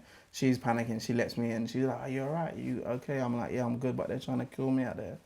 And then she's like, she sees blood everywhere on the floor. She's like, oh, you're bleeding. I'm like, oh my God, I didn't know that I even been stabbed till then. And then from there, I just kind of like got faint and like, lost my breath and everything. I didn't know that kind of thing happened. So then, then ended up in hospital for like 2-3 weeks. So where'd they stab you? In your back? Yeah, bottom of my back. How many times? Just once, but the doctor said it was close to one of my important arteries. Yeah, of course, that's all it takes. But luckily, because I've seen so many stories where it could have been worse, you know what I'm saying? So, yeah. But bro, so that was like one moment in my career where everything was like going so good. The timeline, all of that from when I was 13, everything I've just told you. How old are you here at this thing here? So I was really like 24, right. Yeah, 2013, 12, sorry. And then this is probably the biggest setback I've ever had in my career. Yeah, and just the actual mental impact. Bro, yeah, because I'm thinking, I love music. I'm trying to trace it back to where I started loving music when I was with my stepdad, looking at the decks. Someone was playing on the decks. I loved that. That is where I started loving music. Fell off my bike, started producing. How does that lead to me getting stabbed? Yeah. Well, that comes from fame, innit? So and you're not doing the bad boy thing at all. Bro, where have I gone wrong? That's what, yeah. So that is what's going in my head. Like, if I was just a normal 9-to-5er, this surely wouldn't have happened. That's what's going through my head. Right. So I'm like putting a blame on music at this point. Right, okay. Well, I can understand you know what I'm saying? So I'm like, I might even just allow this. Do you ever find out who it was or the circumstances? Yeah, we find out all that like within 10 hours. But oh, is it? And my mum and stepdad, they're from serious places, so they know serious people. So all that got what? Got like call. We got calls about that straight away. Right, yeah. And then how does that? But Mo, aside from that, like bro, like people were calling me up when I'm in the hospital with names and like asking me like, why did this happen to you, bro? Like you're furthest from this. Yeah. Like musicians. Yeah. Bro, like Calvin Harris was tweeting, like we was trending on Twitter, like pray for Ironik because people thought I died and all sorts. And this was like peak Twitter times and that, you know what I'm saying? Okay. Sorry to go dark. But no, it's fine. I'm like sorry to hear it, bro. So when you find out who's done it, what happened? Do you leave it? Or can you talk about it? Is it a police thing? Is it dealt with? It's never a police thing, because I don't really know that side of the world. But having said that, you're not from the gangster side of the world. I know, but so I'm raised by my mum and dad, so I've never been raised to talk to police, no matter what. No, fair enough. I've just never spoke to police. Even if I'm down the street and police come up to me, I don't want to talk to you. Okay, but I'm just curious because you're not cut from that cloth. Yeah. No, I understand, but the main thing was telling my mum and stepdad to relax. For me, I'm calm, like holding it. Right. Holding that L, I'm cool with. But telling my mum to hold that L is hard. Yeah, it's difficult. You know what I'm saying? So I was telling her to relax, and other people affiliated to my mum and my stepdad who are serious people, you know what I'm saying? I wouldn't go on paper and mention it, but if you know, like, they're people that I would have to tell, like, I don't want to do no retaliation because I'm not into that, because then you got to do this back and forth thing. Yeah. And, I just want to crack on with music if I can, or try and figure out something, because at this point in my mind, I'm like struggling with who I can trust. But you know who did it? I know names, and I know who's kind of set things up. Where it's come from. Yeah, but at the same time, I'm thinking like it's so close to home. Who can I even trust? Okay, without going into depth, what is the reason for them doing it? Is it a jealousy thing? Jewelry, innit? Like jewelry, robbery. The people that knew who I had jewelry at my mum's house, They knew what kind of jewelry I had, bro. The jewelry I was rocking at that time was pre-A jewelers. I said We was getting mad. Don't love it, bro. Stop. We was getting mad with it. You know what I'm saying? So what they take I the remember ring? I was being boasted with it as well because I was like, no other rappers was doing the jewelry thing. Maybe like you said, So Solid and that were doing it. Yeah. But I was getting mad with the superstar thing and that. But yeah, they didn't even find the ring. Oh, they find the ring? The police, when they came to look at the place, because the police naturally came down Yeah. to look at the, what's it called when they look at the crime scene. The crime scene, they found the ring. So the guys didn't take nothing from you in the end? They didn't get anything. Wow. Okay, You know cool. what I'm saying? So it's like a psychological effect on you, yeah? 100, bro, at that point, yeah. Yeah. Albums are on hold, yeah? Albums on Everything's hold. on hold. Everything's on hold. And then you in... I moved house out of my mum's at that point. Okay, you move. Yeah. Okay, is your mum still there at that point? My It's just mum's that you still move. there, yeah. But you move. My mum stayed living there. My mum's like old school, stubborn. You can't Yeah, get yeah. me out of my castle. If they want to try to come here, I'm on anything. Yeah. They're one of them yeah, mums. Yeah. I'm like, all right, mum, but I can't come back down this road because the way that it's psychologically mental course, for me, yeah. I can't even, because the way they came running out is like a side back street. Yeah, you're And never it's meant still to there. be... But even until like recent, like if I go down that same road, you know what I'm saying, psychologically, I probably won't even go walk around next to that because of the impact. Totally you know what I'm saying? Totally understand. But so I'm staying at this point. I moved my mum out my mum's. I ain't got my house yet or my apartment, but I live in a hotel in central London. I'm just going mad. Whilst you're recovering. Yeah, recovering. Stitches are in. And then just my friends looking after me. Shout out Levels. And just press wise, like this is like all mainstream papers. press, isn't it? Bro, yeah, every paper. Yeah, like Ironik's been stabbed. Yeah. I think I've done an exclusive interview with what they call the standard. Evening Standard. Evening or something? Standard, yeah. Yeah. Okay, fair enough. Like, But yeah, so I'm staying in a hotel for like 2-3 months while I find a place. Cause I can't go. Man said stay in a hotel for months, you know, Costs a lot, brother. bro. It costs a Room lot. service, breakfast. No, I was going mad, but I was drinking a lot at that point. Okay, but was that just to ease the pain of the psychological? Everything, yeah. Like, I don't know. Looking back, I was drinking way too much. Yeah. Psychologically, I was just going mad. And you're not really getting help, are you? Like talking to people about this. No one. It wasn't the thing, I guess. Just one of my boys, Levels, that was always with me. Like anything I need, he'll go shop, pattern me, anything you need, bro. Someone's at the door for you, looking after me. Like papers. Are you kind of paranoid? Like, everywhere? Everywhere. Yeah. Like I'm getting into a taxi outside the hotel. I'm saying, who's in that car over there? Like I'm on some Tupac thing. Like yeah. Who's outside that hotel waiting? Like yeah. And it ain't even that serious now looking back because they just want it was a quick lick, innit, for people. Yeah, but at that point I'm thinking, well, who else is on to me then? But it's understandable, totally. Yeah. The paranoia just sets in. Okay, cool. You move out, you get a hotel, so the music's just now on hold. Everything on hold. Yeah. Are you under pressure to release? Is the music like? Is there a time period? I don't really care about it, but everyone else is on to me. Like when I'm walking around, everyone's like, "Oh, you fell off, bro. Like what's going on?" Right. You know what I'm saying, so that pressure is on, but they don't realize obviously what you're going through. Going through life, isn't it? Yeah. It's easy to say we fell off, but like no one don't understand the parts where you actually gotta just deal with real life stuff. Yeah. So you. I think that is where people will actually say like Ironik fell off. Or like my name stopped ringing bells. Right. Realistically. But that was because of the stabbing. I think so, yeah. I had a load of music, bro. I was loaded on. I was ready to go. Confidence damaged. Paranoia through I'm the walking roof. in rooms. MOBO invited me to parties. I'm walking in rooms with my head down low. I'm thinking like, oh, someone's on to me in here. Or they don't like me in here. Like, do you know what I'm saying? Yeah. Bare paranoia, bro. Oh, fair enough. Damaged. Okay, so what happens with the label then? Do you part ways then, or? No, I do one more song with them called "Killed Me." So at that point, I'll do like a. How long is this from the incident? It's around the same time, so I'm like, I need to put out one song, and it's a song talking about they tried to kill me. So you make this song afterwards, or did you have it already? Yeah, no, afterwards. I'll make it after. Okay, you make it specifically. With McLean, yeah, shout out McLean. Wow. Digger, yeah, come on. Them names. Yeah, so we done a song called Killed Me. The video's still on YouTube, like 500,000 views, and I'm just like talking about the fact that they tried to kill me kind of thing. Yeah. I just kind of venting, and then the label put that out, but it was like, because it was just a venting tune, they didn't really care after that. And then, yeah, everything kind of just went quiet, man. Yeah. Because it was because of me, really, because I wasn't putting in the Yeah. I didn't care about chasing the girls, I didn't care about seeing anyone, I didn't care about industry. Yeah. I was just doing my own thing, bro. Are you quite lonely at this junction? 100%. Yeah. I'm living by myself all the way in Essex, bro. Like, all my friends are in London. Where did you move to in Essex? Like country? Chelmsford, not country.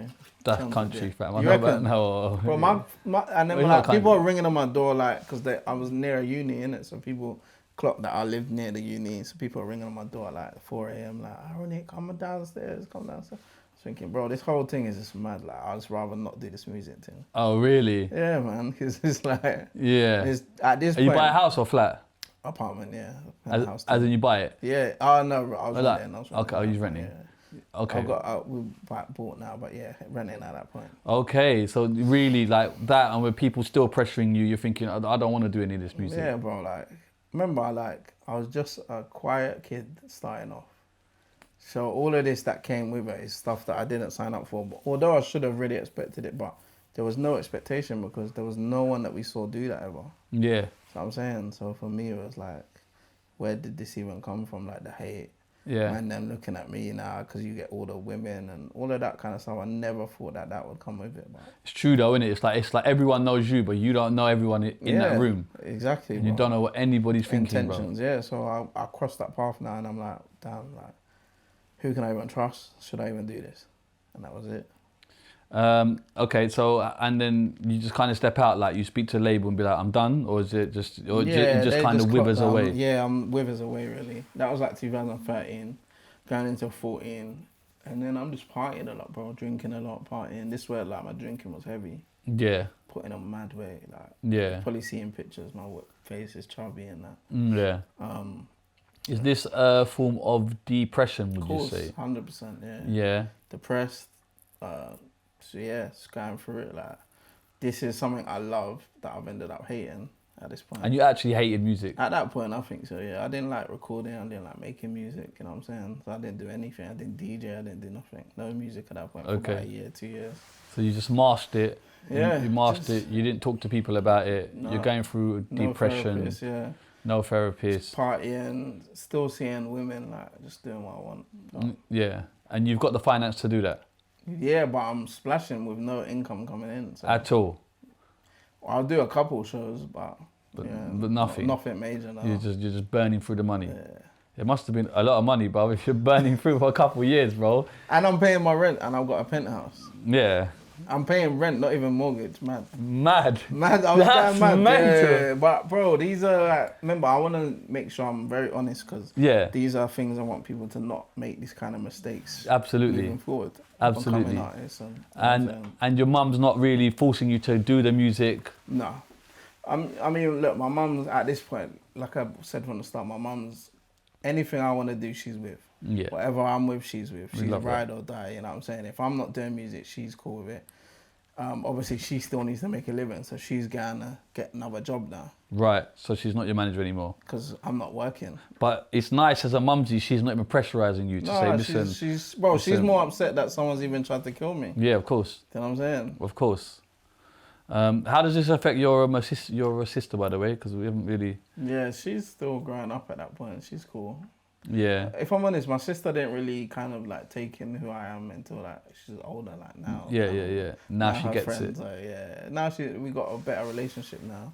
We talk about them times and that. But Cool. Bless my sister. She's always been like. Come on. humble. All right, so then partying just through then. Partying through, bro, and then splashing peas, and then 2014, I meet my wife. Okay. That changes everything, bro. Okay. Where did you meet her? Well, first of all, I met her online via a friend. Like, she knows another girl that I know through the music industry. Right. You know what I'm saying? And I Yeah. see her on her page. Follow her. What's this, on Facebook or something? Instagram. Because like MySpace or No, Insta's this in is that. 2015. Bro, I can't work this. You get No, me? 14. This is 214. We've Okay. gone from two. Yeah. We got from MySpace or this is- friendsreunited.com. You get me? Man, don't know, innit, bro? This is 2014 now. Okay, Insta's about. This is iPhones are about. IG's about. Yeah. I see this girl on her page and I hit the follow. Got to. Hit that, yeah. And then what? And then she follows me back. She doesn't think I'm real. Catfish thing. She's like, are you real to do all The this? blue tick's not about. I didn't have a blue tick. Come on, fam. You know? Insta's Now gotta do everyone's better, got the blue tick. isn't it? Now man can just buy the thing. It's mad. But go on. But yeah, them days I didn't have the blue tick. So, but obviously she knows who I am. grown up on my music, so she's thinking, who's this? Like, are you trying to act like him? Yeah. I say to her, oh, we're talking, she's like, oh. Hold on, you can't. Who did the sliding? Because we have to know, innit? I did the sliding. Okay, yeah. okay. What did you say?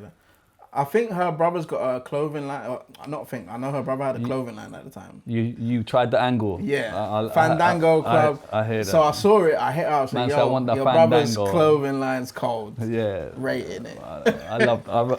I hear you.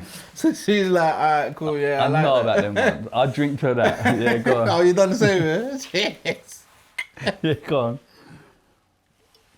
So yeah, she's like, oh yeah, he does clothing, da-da-da. So we just get talking, and then I'm like, oh, I've got a show next week that I'm going to. Actually, it was Twice as Nice going all the way around. It's a whole next Twice as Nice in 2014. They're doing an event in central London at Sound nightclub in Leicester Square. Sound, yeah. Boy, so I tell her, come down, man. I got VIP. You know what I'm saying? At this point, I'm already who I am. Yeah. Come down, you know, it's all pattern. She's like, oh, cool. She's like, not doing too much. She's just like, all right, cool, maybe. You know what I'm saying? Anyway, I'm not going to the event. I see her out there in the crowd, like, and she's just humble, like, she's not even trying to do too much. And then I say, come. When she comes to the VIP, we say hello, we start talking.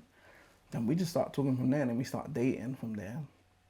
And then she just like, she wasn't like any other girl that I've ever met. Like, she was always like telling me different things. She would be like, I'll tell her about the whole story about just now. She'll be like, oh, do you know who you are? Like, do you know what impact you've made on people's lives? Like, because at this point I was very down, very the confidence. drinking, my confidence. And she'll be like, just remember who you are, what you've done. Walk into every room with your head held high. She'll be like, that. Yeah, if I got invites to parties, I'll be like, I don't know. She'll be like, make sure you go. Like, you have to. Like, do you know you're ironic? You know, your name holds so much weight in this industry. And then from there I was like, oh, like I've never met a girl like this, bro. Do you know what I'm saying? Like a girl that can actually like uplift. She's raising you up, yeah, bro. Like this is stuff like my mum. You don't want something from you, she's actually building you up. Yeah, and then we had one moment where I think we had like an argument or something, and I was like, I'll bun this girl, dead. I'm on to the next thing. You know what I'm saying? You know how I used to be, on to the next girl. But there was something about her that was like, she was like pulling me back. She kept like, she would be like, oh, don't be silly. Let's talk about it. And I've never had that from a girl. Usually girls would be like, fuck you. Yeah, stubborn. Everyone's stubborn. I didn't like you anyway. Yeah, you know all that stuff. But she was actually like trying. I'll be like, oh, wow, I've never had this. Yeah. So I was like, wow, this girl feels different. And then like, I booked a flight to Spain or somewhere with her. And we just like cracked on from there, like best friends, bro. We've spoke almost every day since then. Was you in Chelmsford still at this time? Yeah, Yeah. But I was thinking about moving back to London, yeah. Okay, so then your focus on drive is now with your partner? Yeah, because there's something about her at this time that's just very intriguing. Yeah. And, like, beautiful, man. Like, I've never met a girl like this. This is 20 what? 14, 15? 14, yeah. Okay. 10 years ago now, yeah. 10 years. Come on. And that is where things changed for me, bro, honestly. What do you mean? Like, she built you back up? Yeah. Got your confidence back up? Bro, she was like, make sure you get back to me. Even till this day, bro, like, before this interview, she was like, make sure you do this, do that. She's like what you should have as a partner, do you know what I'm saying? Yeah. Like driving force. Yeah.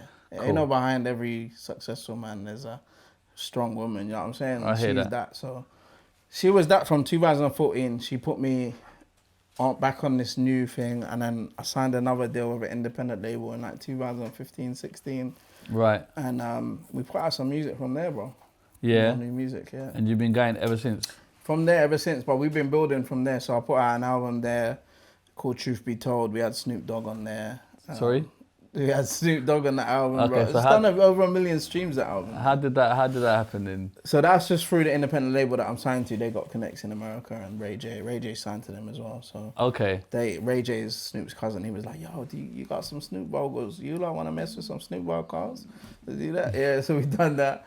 Fecky's on there, JME's on there. And at this point, all my peers start like giving man the respect again, because I had that little break, but also like, where that moment where I was like, I didn't trust anyone, but now man's back again. And I'm fully confident, fully positive. I'm like, just trying to, but up until now, like Dizzee tells me, bro, you're the most positive rapper I come across. Like, yeah. Man just come with good vibes, bro. I'm not on any kind of bad vibes. You know what I'm saying? I'm just happy to be here still. But are you expecting the commercial success of Never. Prior? No, but because, bro, that first of all wasn't ever expected. Yeah. And secondly, I've done that, innit? And I don't think I can ever get bigger than that ever again. You know what I'm saying? Maybe one day, you can't never say never, but bro, if you look at the plaques I've got, and even that I'm owed, I've got probably about 28 plaques, bro. That's a lot. From commercial success of like the movies, all the now 70s I've been on. Oh, the now, that's what I'm saying. It's music. a whole different. But obviously, I don't boast about this stuff. You know what I'm saying? This is stuff that man just achieved, and thankfully, off the back of man just doing music from my bedroom, man's actually got to do working with Elton John. I can never then say, oh, I wish it done commercially well again. Yeah. Man's But already like ticked some off people might every say, dream. oh, why is he not as successful? They don't. Do you know what I mean? But my point would be like, if I've already ticked off, sold 1 million records, got every plaque I can ever want, how can I try and keep doing that? Like, Yeah, for real. No one ever has that moment. You know what I'm saying? Like 100%. everyone has that time where it's like, bro, it's like Central C's time now. Like it's Stormzy's time. As long as I'm a part of it, I'm very grateful, bro, to still be a part. And of then it. the DJing, you back out DJing? Yeah, so that came back in full effect in like around the same time, 2016. I was like, I need to get back into this. The label stopped me.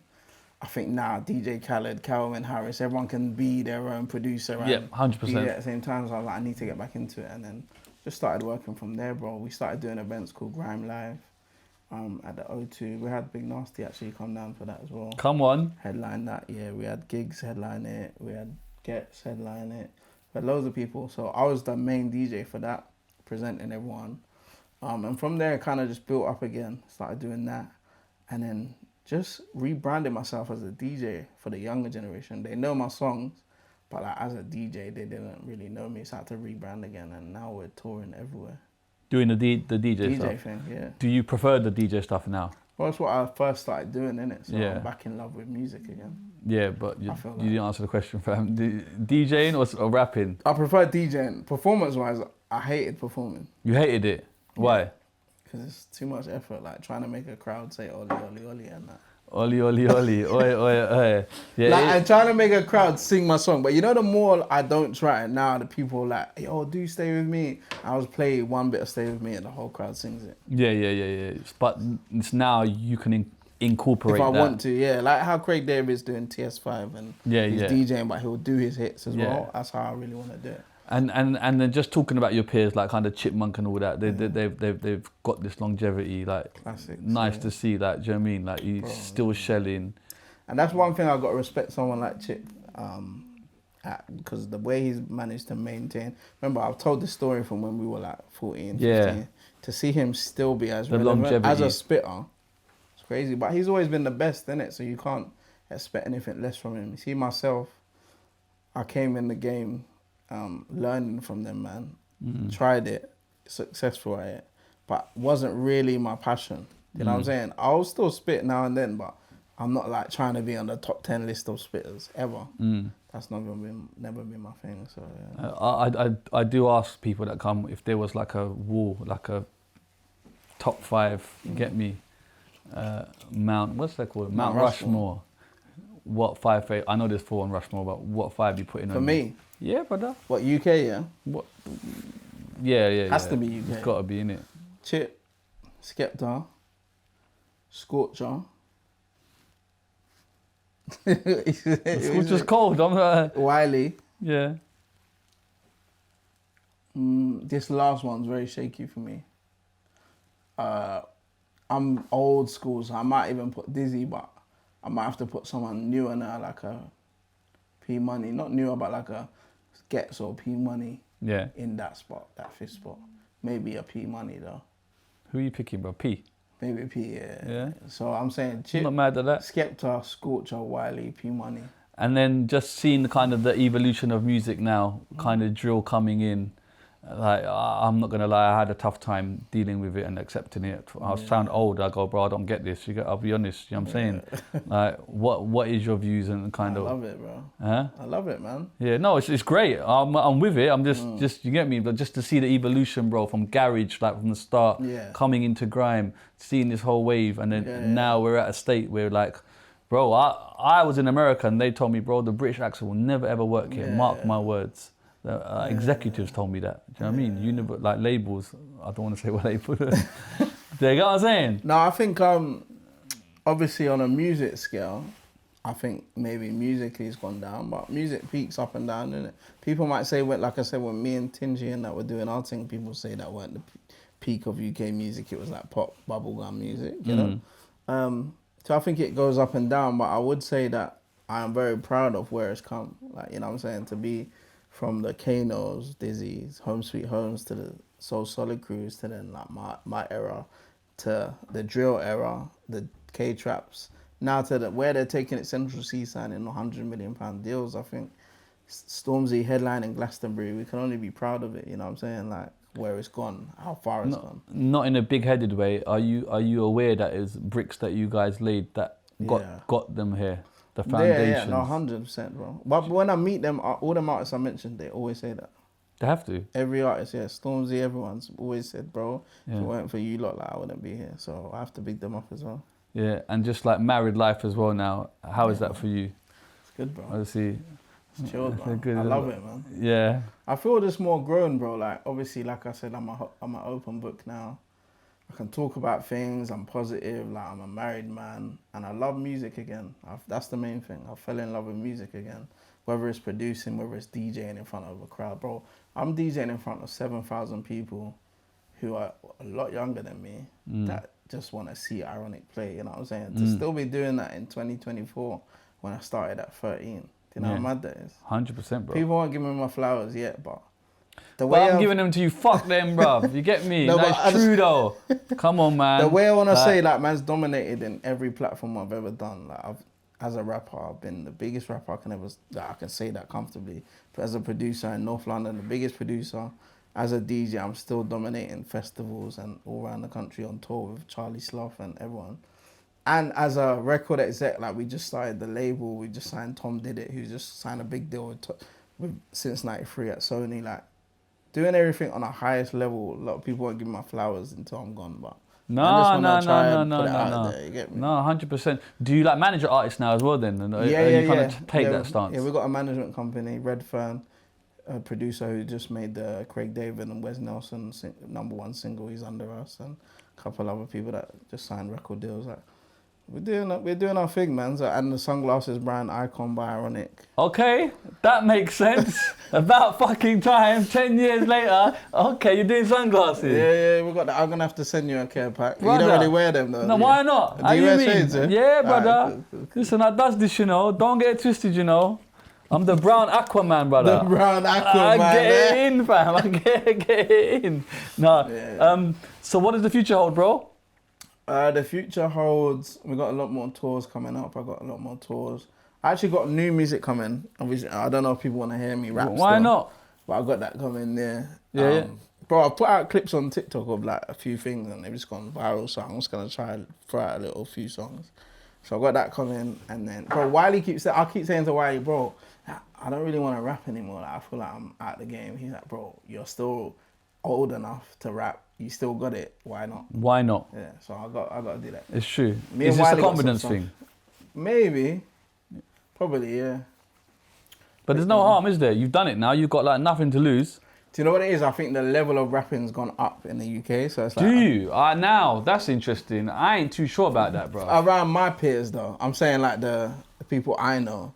I mean, look at Bashy's new album. Like, he's rapping. You know what I'm saying? Yeah. Like, when we last saw Bashy, he was doing up. Yeah, but I'm talking about the artists, the Gets, the Chipmunks. You don't think they progress as Yeah, but I'm saying this new wave of music, I don't think is as lyrical as them. I'm saying these are the people that I'm looking up to, like these man, innit? Like the one our peers. Yeah. The new school, they can do their thing and be in their world. But do you like see that as like a clear divide, like them? Yeah, that's obviously the new you got school. the RDs and that, but I rate that. Like RD sampled "Stay With Me," bro. You know what I'm saying? He put my song in his. And then how was that when people sample your records? It, bro. Are they allowed to do that furthermore? Well, yeah. Or do you have to do the Elton John thing? Say, bro, you can take that about 98%, bro. You better, you see, No, you get no. me? Do you know what it is? The table is turned, you gotta lie, no? No. I'm very grateful, man. Very grateful that even them to like reach out and ask me to do that is mad. Yeah, and do you have to prove that? Yeah, but they have to go through Westlife as well because it's Westlife's song. Oh yeah, true. Yeah. So then, but they reach out. They reach out of like obviously. So do they got to ask Westlife for the original sample? Yeah, oh, okay, yeah. So they don't need to ask you, but they still reach out. They reach out and say, "Yo, Ironik, like, can we do this?" Like RD had me in the video and that. But like Lowski's got a version of Stay With Me. Dino's done a version that ain't come out. Like all these artists have done versions that ain't come out that I've heard. But just me knowing that is like, yo, like man, mate, really made. Oh, it's a classic record. Yeah. Like you have cemented yourself in history. Yeah. So as long as I've done that, man's good, man. Yeah. So the actual sunglasses. What else? Yeah, sunglasses. We got the music management studio. We got a studio not as good, nice as this, but. Yeah, You know, don't worry, I'll rent it to you, bro. There's getting me company we got expenses something and that. going. We got a little Icon Studios, iconbyironic.com. We got the management company. We got a lot going on, man. We got a few other things coming as well next year. So and then touring as well. I'm doing my Southeast Asia tour next month. Yeah, where? I'm in Japan, Thailand. So where? Maldives, yeah. Come on, brother. I'm just trying to work, man. I'm just very grateful, man. Remember, I've said from 13, this is when I fell in love with music. I'm now 36 and I'm still able to do what I love to do. That's the main thing. And earn. And you're still eating that filet and not mignon. Not splash too much. You're still eating that filet mignon, brother. You know what I'm saying?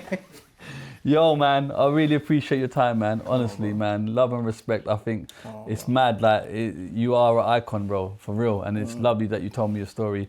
Are you drinking less now? Sorry, let me just ask you that one because you said because I'm having 2 Maggies. No, Maggies is cool, but I'm saying like a lot more. Yeah. You found a balance now. A lot less, yeah. And just kind of psychologically with that issue now, how are you with that? Just for yeah, no. From when I met my missus, she kind of like put that to an end, really. Is it? The party lifestyle was gone. No, I'm talking about the incident that happened to the stabbing sorry. and stuff. How is that?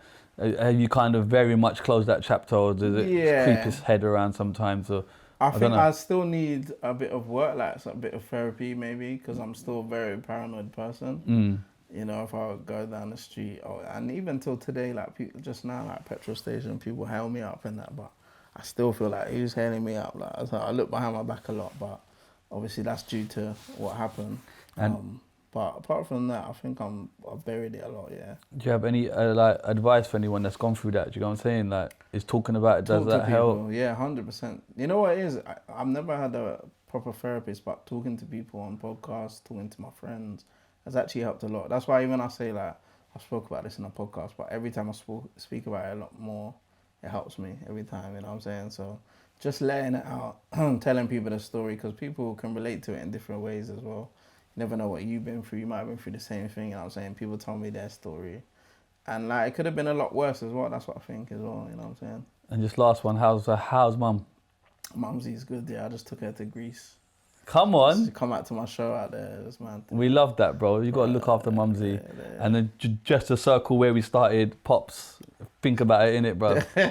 I will say that to you, get me? Think about it, bro. Maybe. He's probably watching this. Come on, life is short. Hey, Pops, let me try and do something here. You get me? Get him on here. Have a little... No, I'm not getting him on here. I'm not spilling... This ain't Jerry Springer, Jerry bro. Springer. That's a Jerry Springer. I'm saying... No, I hear that. I'm gonna talk to him. Maybe just a little coffee or something. You know what I mean? Just a little coffee. That's all it is, bro. I would say that honestly, bro. But I want to give you flowers. Thank you so much, bro. Are you happy now, sir? Because you seem like... Yeah, man. I'm very happy, bro. Yeah? Yeah, very happy, man. Life is good. Come on, bro. I'm just doing what I love. That's the main thing. And the glass is half full always, yeah? Glass is half full. Come on, man. Nah, man, you're icon. Thank you so much for your time, my bro. Bro. Love and respect, man. Come on, I got you, man. Yo, Deeper One still out later. See?